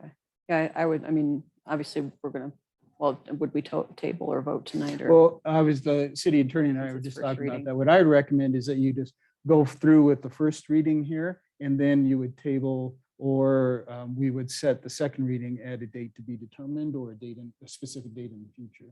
Well, we wouldn't need to set a second date right now. Not because right you- now. Right, because it just, I mean, if you follow the recommendation and just pass it on first Right. reading, then they'll schedule the work sessions. Okay. Okay. Yeah, I would rather, if we can get more unanimity on the council, I'd prefer that, I'd like to work toward that, we may get to a point where we can't and we just Mhm. vote, but I'd rather not be next meeting, Oh, yeah, I don't want to do next meeting. I think it's going to be a date in the future. I don't think we can get this shoved through before the end of the year. Oh, well, and let me put this, I'm never interested or in favor of shoving anything through the Right. process. We've got time to address this and make sure that we answer questions. And if, Don, like you said, you weren't able to attend that last session. And so I think we've got some, we can absolutely answer a lot of these things and bring these forward and take the time we need to make sure everybody's had the opportunity to discuss it and ask their questions. Yeah, I mean, Yeah, it's not a problem.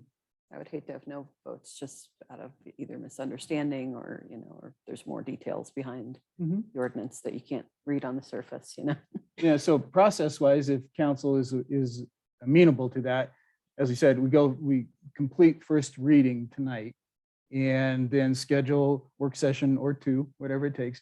And then, depending on the direction from council, we could schedule the second reading and adoption at that point. If first reading fails, what does that do to second reading? I mean, Well, There is no second reading. well, that's what we got to take a look at.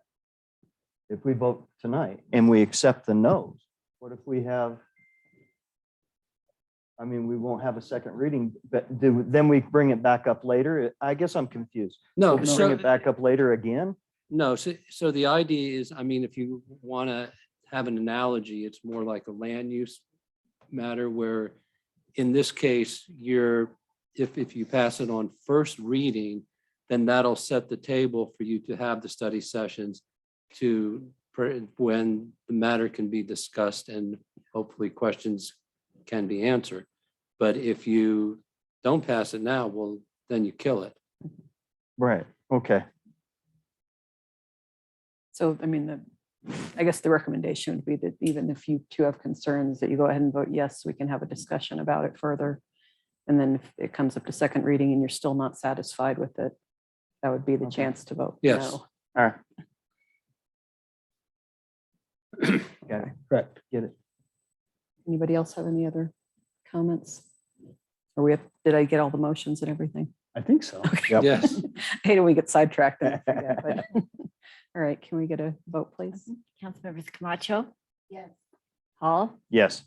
Daigle, Yes. Mayor Bartley, Yes. Councilmembers Gallegos, yes, Smith, Yes. unanimous, Madam Mayor. Thank you. Next tonight, we have resolution number 25-2021, a resolution of the City Council of the City of Sheridan approving an intergovernmental agreement between the City of Sheridan and the Board of County Commissioners of the County of Arapahoe regarding dispatch services.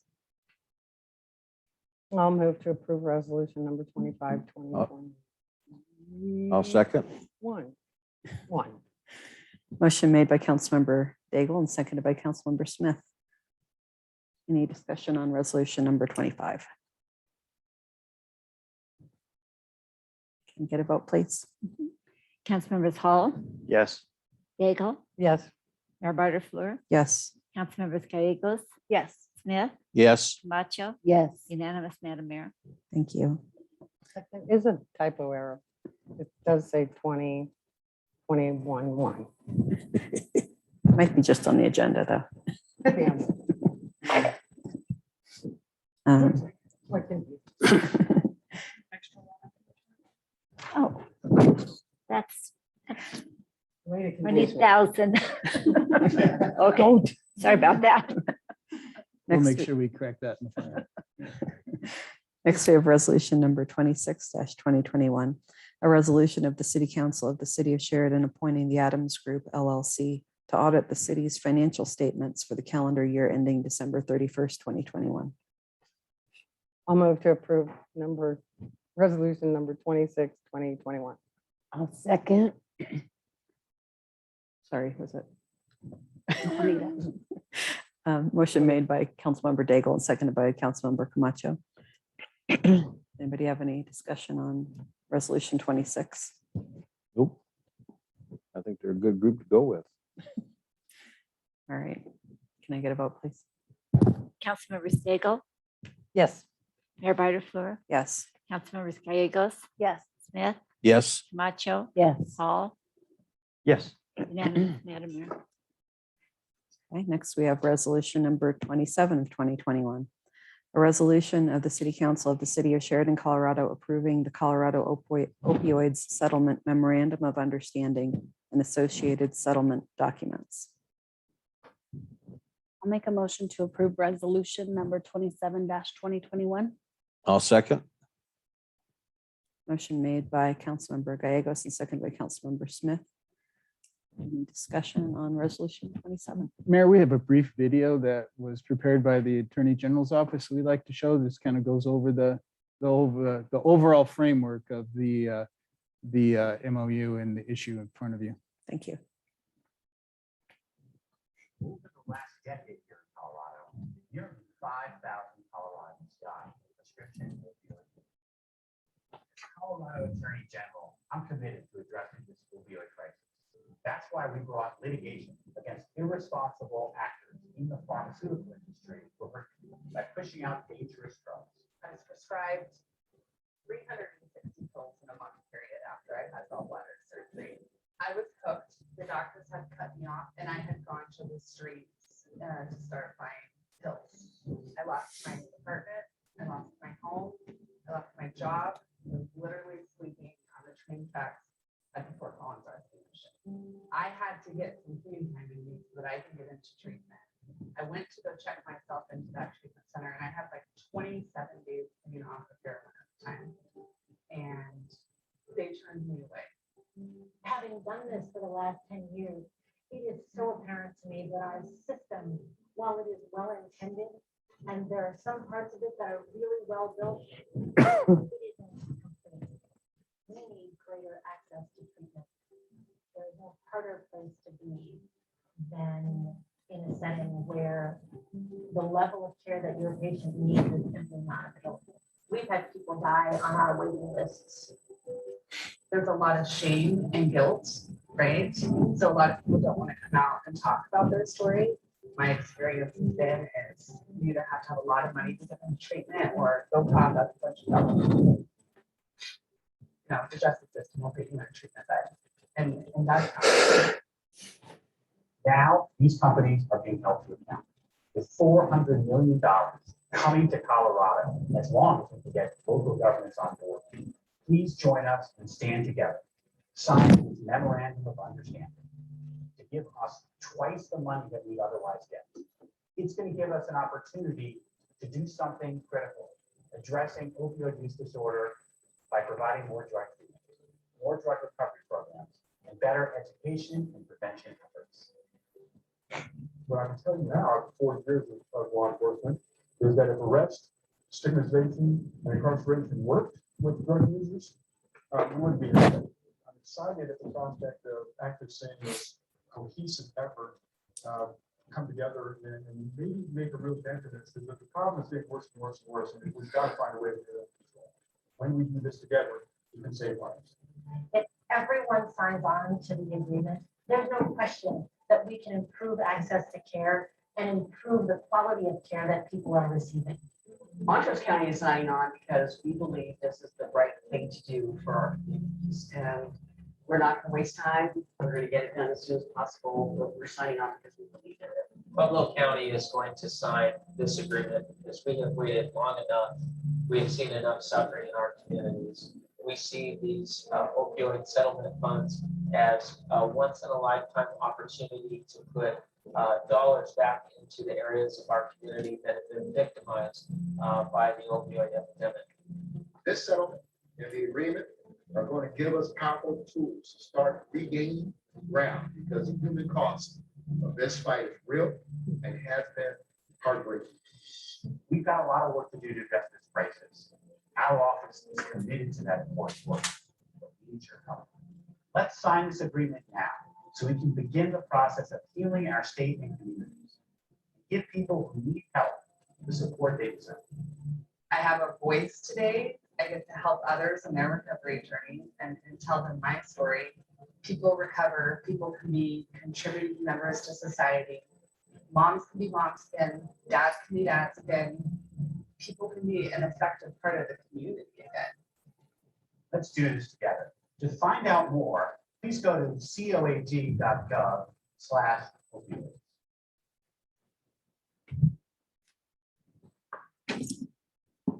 Great. Thanks for sharing that overview. I am very pleased that we're doing this. This has been a long time coming. It is just so refreshing to be able to hold Big Farm accountable.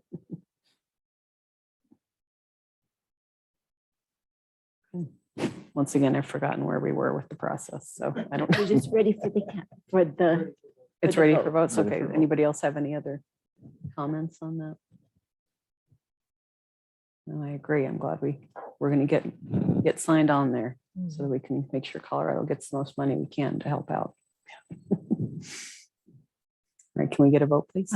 Mayor Butterfield, Yes. Councilmember Gallegos. Yes. Smith, Yes. Macho, Yes. Hall, Yes. Daigle, Yes. unanimous, Madam Mayor. Thanks. Resolution number 28-2021. A resolution of the City Council of the City of Sheridan appointing Laura Meckley to the Planning and Zoning Commission and establishing her term of office.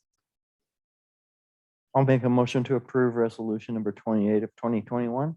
I'll second. Motion made by Councilmember Hall and seconded by Councilmember Daigle. Any discussion on resolution 28? We'd just like to thank Laura for stepping forward and agreeing to serve her community. We appreciate it. Yeah, I'm appreciative of it as well. And now I'm even more curious after reading her letter that says that she's an Army brat who grew up in Germany. I'm like, why didn't I not know this at the last meeting? Now I got to harass her about it. Something in common I there. know. Okay, anybody else? Can I get a vote, please? Councilmember Gallegos, Yes. Smith, Yes. Macho, Yes. Hall, Yes. Daigle, Yes. Mayor Butterfield, Yes. unanimous, Madam Mayor. Thank you. Our last resolution, resolution number 29 of 2021, a resolution of the City Council of the City of Sheridan authorizing the city manager to execute a line of credit for the 2022 fiscal year. I'll make a motion to accept resolution number 29, 2021. I'll Second. second.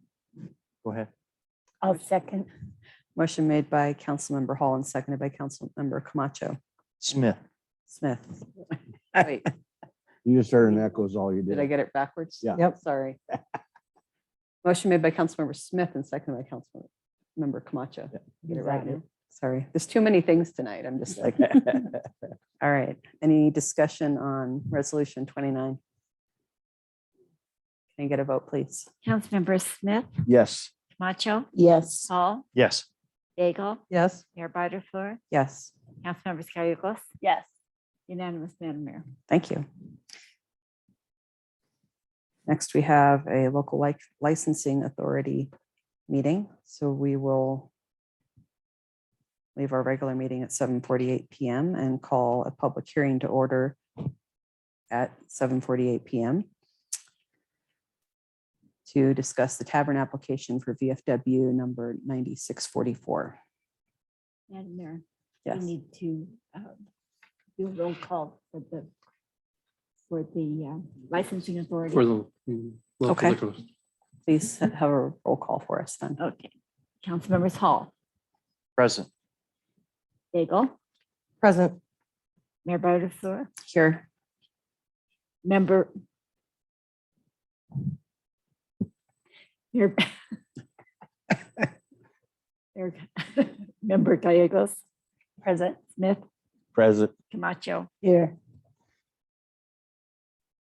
We're all present, Madam Chairman. Thank you. Public hearing is now in order, and Tara Biter-Fleur, Chairperson of the Local Licensing Authority of the City of Sheridan. I'll be presiding over this hearing. This is a public hearing on an application for the issuance of a tavern liquor license for Verl Huffman Post 9644 DBA VFW 9644, located at 2680 West Hampton Avenue, Sheridan, Colorado 80110.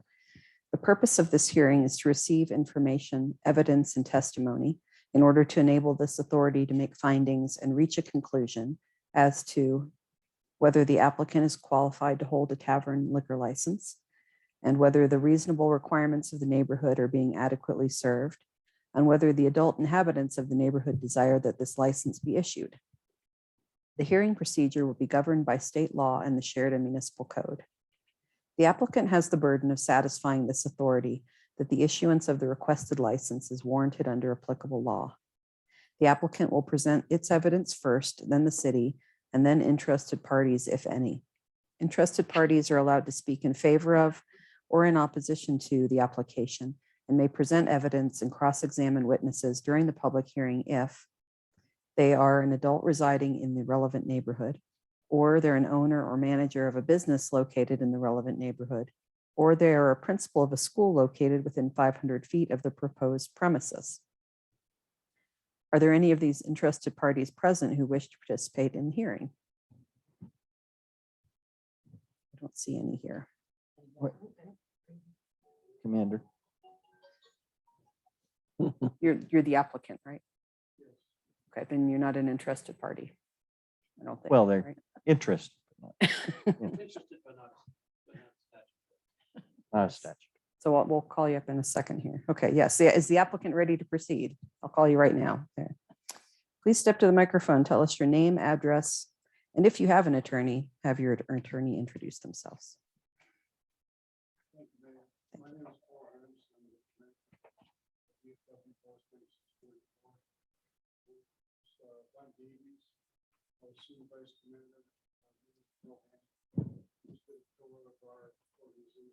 Can you pause for just a moment? Okay. Thank you. And then Todd Van Sant, who's a new resident of your city, actually. Probably going to be my successor here very shortly, hopefully. Regardless, I don't think there's any opposition to this. Just hold on just a second. So thanks for the introduction, and we'll now proceed with opening statements. Opening statements are not evidence. They're an opportunity for the applicant and the city to briefly summarize each of their respective positions to the local licensing authority. Opening statements may be waived by either party. Do you wish to make an opening statement?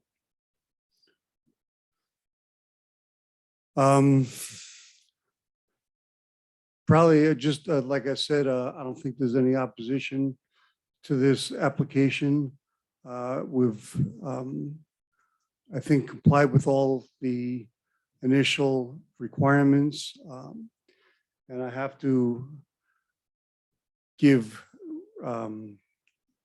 kudos to Arlene, and I don't think I'm telling you anything you don't know. She's just a wonderful person to work with, and this city would be so much worse off without her.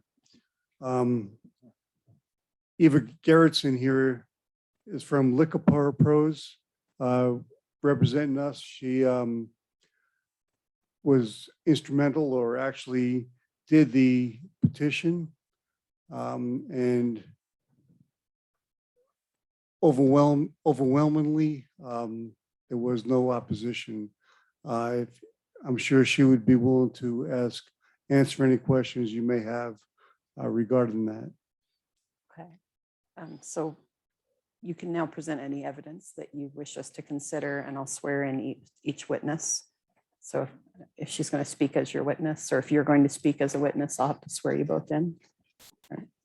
I'll let Eva take care of that. Okay. Good evening, Madam Mayor, council members. For the record, my name is Eva Garrettson. Last name is Garretson. I am one of the owners of Liquor Licensing Professionals doing business as Liquor Pros. We are a professional survey company conducting surveys for both liquor and marijuana licenses throughout the entire state of Colorado. Thank you. Thank you. All right, do you swear to tell the truth, whole truth, and nothing but the truth? Yes, ma'am, I do. Thank you. Thank you. And just to reiterate, yes, Miss Arlene, big heart. I run around with my I Heart Arlene t-shirt all the time now. It is very helpful for us to work with people who know what they're doing, professionals that know what they're doing. So I got to tell you, thank you, Miss Arlene. And that's under oath, so. Yes, ma'am. Say it again. So we conducted the needs and desires regarding the new tavern liquor license for VFW 9644, located at 2680 West Hamden Avenue. We are an unbiased survey petition company, which means we do not guarantee results. They actually signed a contract with us saying that we're going to go out and we're going to do the survey. We take a no just as much as we take a yes, but we do not guarantee any results as to what is going to get them the license or not get them the license. We simply conduct the survey and get feedback, enough feedback to present to the authority, and what they get is what they get. We did visit with them to gather the concept, what they are going to do with this tavern liquor licenses. I'm sure you'll hear from the applicant, and relayed that back to the business owners, managers, and residents in and around the area. We went out and knocked on 369 business managers and residential signatures. This is still a time of the pandemic, so we want to be very respectful. We do walk around with masks. So if folks are not comfortable opening up a door, we step 6 feet back. We have extra pens. We have other ways of submitting it. We did offer to Miss Arlene to do mail-in letters. She suggested that maybe we start with this and go forward from there. Great response. You have wonderful people that live here in Sheridan that are very well involved. I got to hear about the VFW holding movie nights all the way back on like 20, 30 years ago. So very familiar place. Everybody was well informed, knew exactly as soon as I said, are you aware of the VFW? Oh yeah. We know where it's at. We hosted this here. We've had an event there. We've done this there. Everyone knew what we were talking about. So it was very helpful. Of the 369 business owners, managers, and residents, we were able to obtain a total of 103 signatures inside the area. 38 were from business owners and managers. All 38 signed in favor at 100%. It wasn't even a fight. They knew they had an existing license prior to this as well, with, I believe, no violations. So they've conducted themselves in a manner that I think has been acceptable as far as alcohol is handled in there. We then focused on the residential, grabbing samples in and around the area. There was a trailer park area, which we did notice that there was no door-to-door. So we do try and respect those areas, apartments as well. We check with management to see if we are allowed to go in there. Just given this time of year and what's been going on, we really want to make sure that we're respectful of the neighbors and the community in and around. 65 signatures. We had 63 sign in favor at 97%, 1 opposed, and 1 with no opinion. That is unique. Seen as how we just did a yes and no petition. He did sign, although he just drew a nice little line through both of them. So I wanted him to have his voice. So I went ahead and conducted this as a no opinion. We did show both results, however. If we take away the no opinion, we then have a total amount of signatures, 101 signing in favor at 99% and 1 opposed. We do have a spot on our petition packets where we ask them to write in why they are in favor or opposed to this particular license. So that way we can provide that to the authority in their own words, why they are in favor or opposed to this particular license. On page 2, she simply declined to provide a reason. She was really sweet about it. I did talk to her. She just did not want to. She said, I'm just opposed to it. So we do count that as a valid opposition because there was nothing that actually stated why. If that's the case, we have 99% that is signing in favor. There are other similar licenses of this type inside of Sheridan. However, 99% does still show a positive need and desire for this particular license. and also shows that the desires have not yet been met by other existing outlets. So, may I answer any questions from the authority? Anyone have any questions? Sounds like you did a thorough job. Came all the way from Colorado Springs. I like long walks on the beach. I can answer anything you need. City Attorney, do you have any questions? No questions. Okay. Thank you. All right. Let's see. So you, do I need to put exhibits in? It's all part of the same exhibit, right? This is the way marking. Yes, Because it says something about exhibits in this section, but well, that's only if they're going to. if they added something. they add. Okay, thank you. All right. We'll now consider the city's evidence. The city clerk included the following exhibits in the authorities packet. Exhibit A, license application filed with the city clerk on September 19th, 2020. Exhibit B, affidavit of publication in the Inglewood Herald on October 15th, 2020. Exhibit C, copy of preliminary findings sent to the applicants on October 19th, 2020. Exhibit D, affidavit of posting of property. Exhibit E, petition opinion poll summary submitted by the applicant. Does the applicant have any objection to the authority admitting this evidence? No? Okay, then exhibits A through E are admitted. Does the authority have any questions for the city clerk? Anyone have any questions? Okay. Does the city clerk have anything else to add? No, nothing further. Thank you. All right. You have an opportunity for rebuttal. Anything else you want to add in rebuttal to this evidence? Thank you. Chair, if Yes. I could just ask the applicant to come forward and explain as to why they're seeking the tavern license. So there's evidence for that that's upon the record. Thank you. Good evening, council members. My name is Ron Davies. I live at 3999 West Hillside Place in Littleton, Colorado. And we have been thinking about getting a tavern license for 6 or 7 years. And it finally came to fruition with the great commander that we have right now. I won't say the 6 times I was commander there, we didn't try, but anyway, there's several reasons. Right now, we have to get a special use license for anything that we have the public invited into the post. Number 2, we rent out our hall, and to rent out the hall under the licensing we have right now, what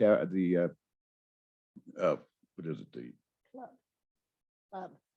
club license. Thank you, Arlene. You always help me. We have to have a member or someone sign up or sign them in to rent the hall. Another thing we can't do with the club license is we cannot advertise for anything on a billboard, in the city paper, anywhere advertising. So we would like to make more money, obviously. We're a nonprofit, but COVID has hit us hard, as it has everybody else. So in order for that to happen, for us to advertise, for us to rent the hall to anybody, we vet them first with a hall rental. And then also to allow members into the canteen, which is in layman's terms is a bar. And right now we have to have a person that is a friend of the person that is a non-member signing them in. And when that person leaves, the person that signed in has to leave. So those are the bylaws. Yeah, that's the liquor licensing state. So that's some of the reasons. Advertising is a big thing. We'd like to put some advertising in your paper, in the Sheridan paper. So has anybody got any questions of me? Anybody? Thank you. No, thank you. Does the applicant wish to make a closing argument? Thank you. It's okay to call me Your Honor. It's fine. Does the city wish to make a closing argument? No. Thank you. Right, public hearing is closed at 8:03 p.m. And I'll now entertain a motion from the authority on the new license application. Madam Mayor? Yes, did I miss something? No, Oh, I, sorry. I'm paranoid tonight. no, you're doing good. Okay. Thank you. The applicant, Verl Huffman, Post 9644, doing business as VFW 9644, has requested that it be granted a tavern license. I move that the local licensing authority of the city of Sheridan, based on the evidence presented in the public hearing held this evening, make the following findings in fact and conclusion. The relevant neighborhood under the consideration is that area presented by the applicant during the public hearing, and the applicant is qualified to hold a license, and the local license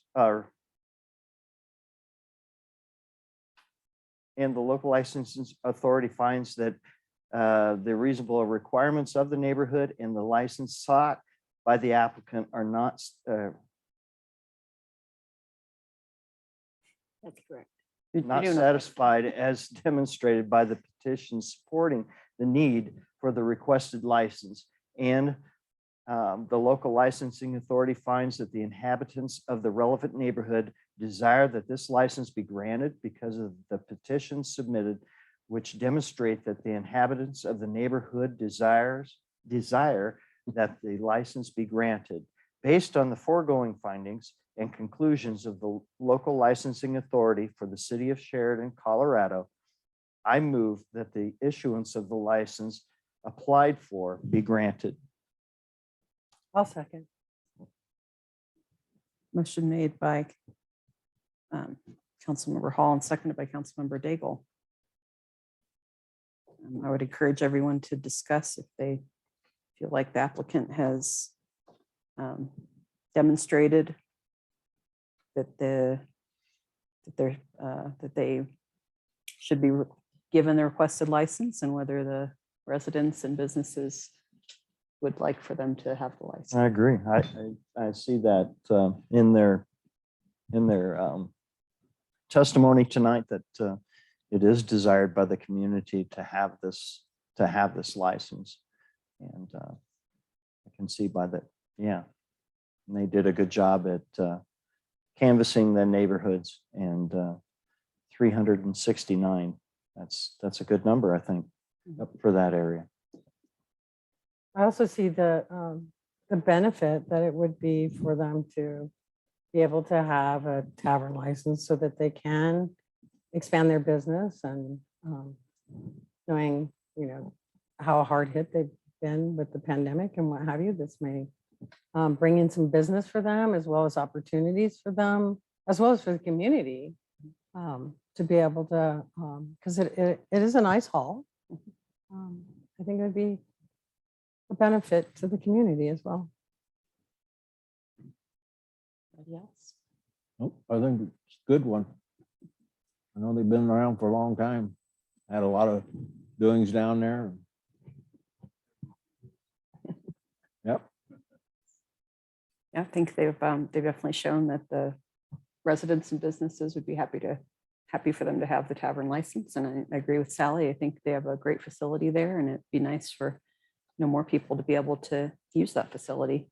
They're qualified, with already having a license, they're a qualified operator of a tavern. I think they'd be very well qualified to do that. Okay. Any other comments? Okay, then we will have a vote, right? Haven't missed anything? Councilmember, or I should say members Camacho. Yes. Hall, Yes. Daigle, Yes. Madam Chairman, Yes. members Gallegos. Yes. Smith, Yes. unanimous, Madam Chairman. Thank you. Thank you, everybody. You guys. Thank you for coming Thanks for out. all your work. Okay. Next tonight, we have Mayor's Choice. I think I'm gonna not say anything because I'm I'm already fried for tonight. We still got to get through another meeting. Uh-oh. So you have to come back into your meeting. Oh, we now. do have. Oh, we Oh, did. Yep. I thought I No. did. I thought we did that. Yeah. That was part of my script. It was before he made the motion. Yeah, that's why I called her Madam Mayor. Yeah, I did. Yes. you Sorry. did, at 8:03. Okay. Yes, you did. She He's did. just trying to make me even more paranoid. they did this to me. There's a plan. right. They're trying to. Well, actually, us. Madam Mayor, yes, Madam Mayor, Yeah. you closed the meeting, but you didn't reconvene the council. Ah, Sure. Are we okay? Or did we just You do all need to that in be- limbo? I mean, Just No. reconvene. Just say that we are okay. reconvening. That's We're reconvening our regular meeting now. And I'm going to say nothing for mayor's choice. Is there anyone who'd like to comment for council member's choice? All I want to say is with all this tonight, I understand why you never wanted to let me in there. Because I know that I go in and have a sip of water and leave, and then you'd have to leave. And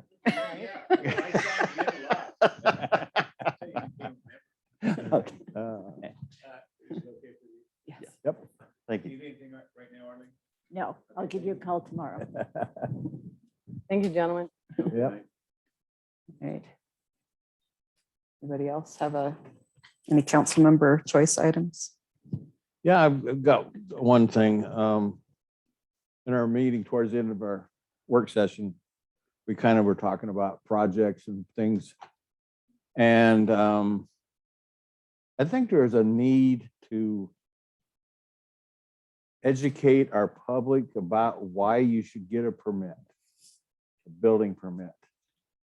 And as most of you know, I was in the construction business 40 years, and I worked for a number of construction companies that did insurance work. One of the things, if something happens to your house and you add it onto it and it's not permitted, guess what? It can cost you thousands of dollars if the insurance company doesn't cover. I was making an example of the people adding onto that structure. They had a fire or something like that, that structure was added on, it wouldn't be covered. So it's, a lot of people don't understand that you do these.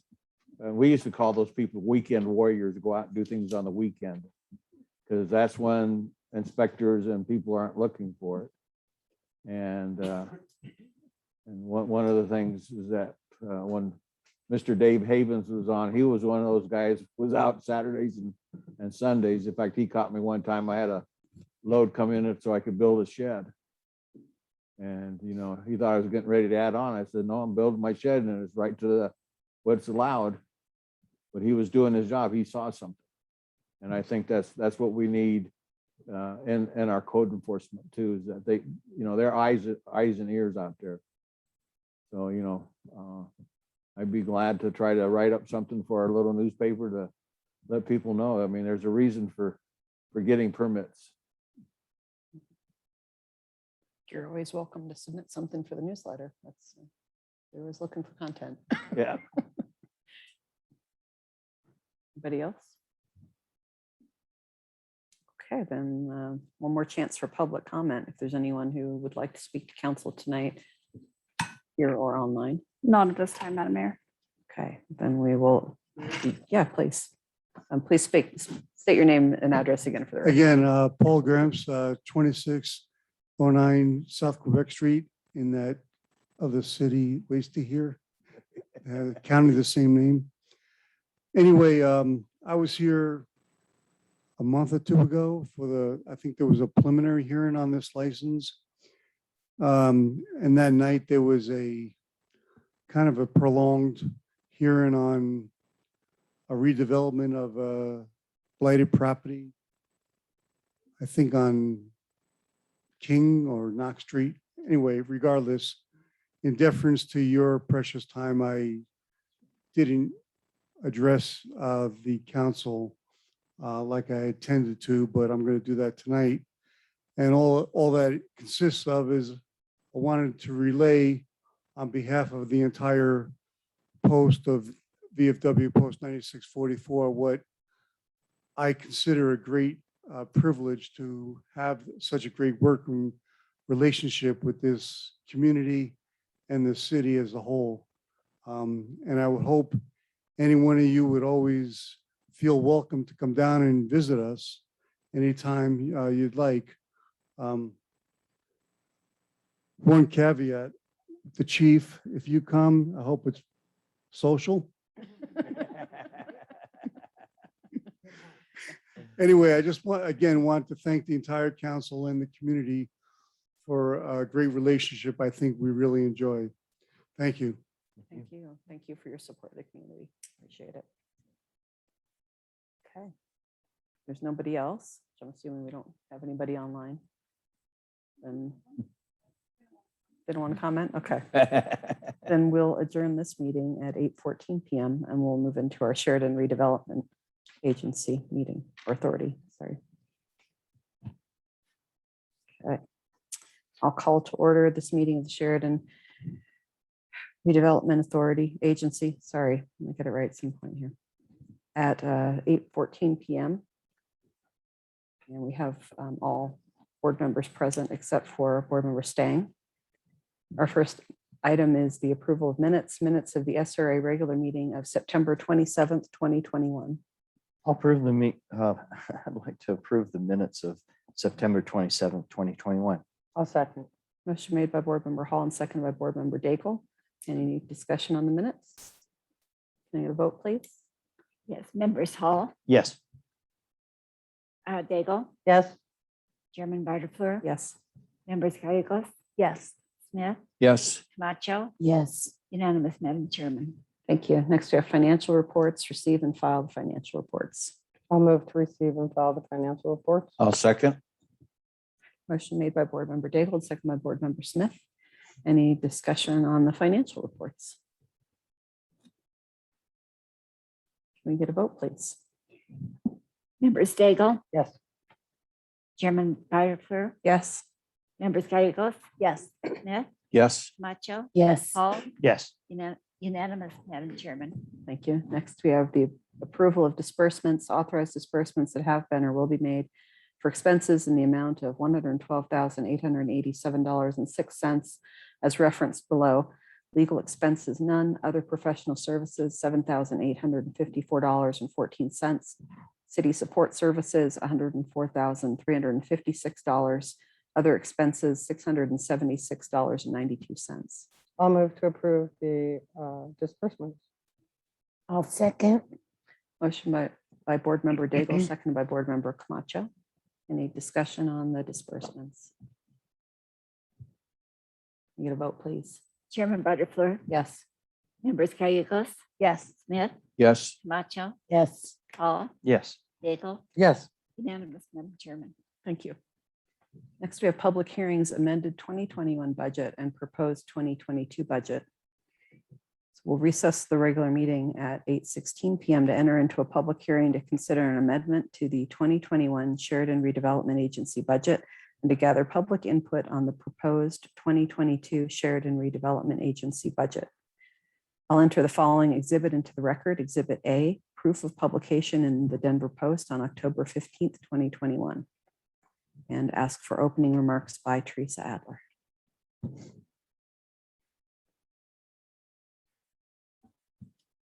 Good evening.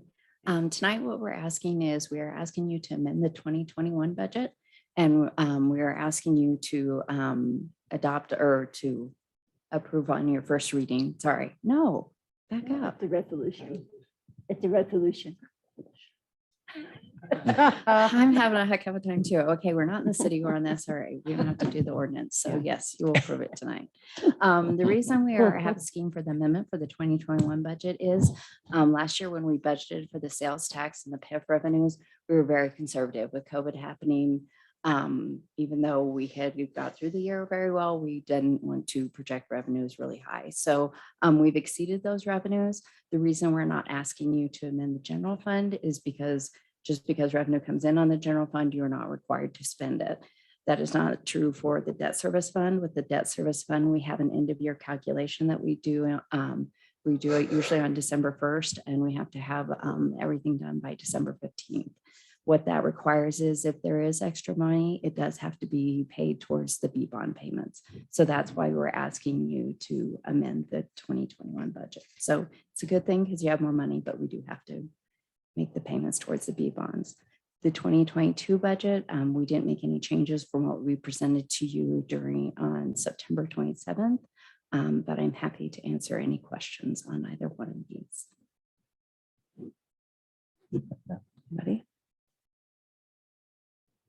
Okay, I don't see any questions right now. All right, thank you. Do we have any comments from the public or interested parties? Okay, any comments from staff or our city attorney? Okay, any other questions from anyone? All right, then we'll close the public hearing at 8:19 p.m. Return to our regular SRA meeting. And we have resolution number 2021. No, resolution number 4. I do this one first, even though the other ones are related, right? It doesn't matter.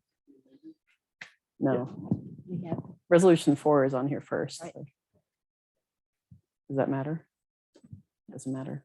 Okay. Resolution number 4 of 2021. A resolution of the Sheridan Redevelopment Agency of Sheridan, Colorado, SRA, appointing the Adams Group LLC to audit the agency's financial statements for the calendar year ending December 31st, 2021. I'll make a motion to approve resolution number 4 of 2021. I'll second. Motion made by Board Member Hall and seconded by Board Member Daigle. Any discussion on resolution number 4? All right, can I get a vote, please? Members Gallegos, Yes. Smith, Yes. Macho, yes. Hall, Yes. Daigle, Yes. Chairman Butterfly, Yes. unanimous, Madam Chairman. Thank you. Next, we have resolution number 5 of 2021. A resolution of the Sheridan Redevelopment Agency amending the budget for the fiscal year of 2021 and appropriating sums for defraying expenses and liabilities for the fiscal year beginning January 1st, 2021 and ending December 31st, 2021 in accordance with the statutes of the state of Colorado. I'll move to approve resolution number 5, 2021. I'll second. Motion made by Board Member Daigle and seconded by Board Member Smith. Any discussion on resolution number 5? You get a vote, please. Member Smith, Yes. Camacho, Yes. Hall, Yes. Daigle, Yes. Chairman Butterfly, Yes. members Gallegos, Yes. unanimous, Madam Chairman. Thank you. Finally, resolution number 6 of 2021, a resolution of the Sheridan Redevelopment Agency adopting a budget for the fiscal year 2022 and appropriating sums for defraying expenses and liabilities for the fiscal year beginning January 1st, 2022 and ending December 31st, 2022 in accordance with the statutes of the state of Colorado. I'll make a motion to approve resolution number 6-2021. I'll second. Motion made by Board Member Gallegos and seconded by Board Member Camacho. Any discussion on resolution number 6? Can I get a vote, please? Members Camacho, Yes. Hall, Yes. Daigle, Yes. Chairman Butterfly, Yes. members Gallegos, Yes. Smith, Yes. unanimous, Madam Chairman. Thank you. Finally, we have new business, the Pinnacle Report for October of 2021. The highlight of your evening. It is. So, It's a good way to wrap it up. So tonight, talking about new retailers, the Mile High Institute is progressing along, which is good. The veterinary specialists, VRCC, that was being held up. So now it's actually in review. So that's always a good thing. So maybe we'll continue to move forward. Real Cajun has begun construction. I think there might have been a little concern if that would happen, but it's happening. So that's a good thing. The PIF revenues year to date are up 4.46, which is good because now we're starting to get in back to where things were becoming normal last year. So we're getting a good comparison. So we're still up. So that's a good thing. And then we had no compliance deadlines and the budgets are highlights. So hopefully budget will be done after this meeting. And I don't have to worry about it. So can I answer any questions for you? Where's Real Cajun going to be? It's going to be kind of right by Perry's Pizza, right? Kind of. Yeah, it's an inline space by Comcast, right? Oh, Yeah. Comcast. Okay. So they're working on their tenant finish side of things right now. Anybody else have questions? All right, thank you. So we'll adjourn for tonight. It's 8:23 p.m. Thank you, everybody. evening, everyone.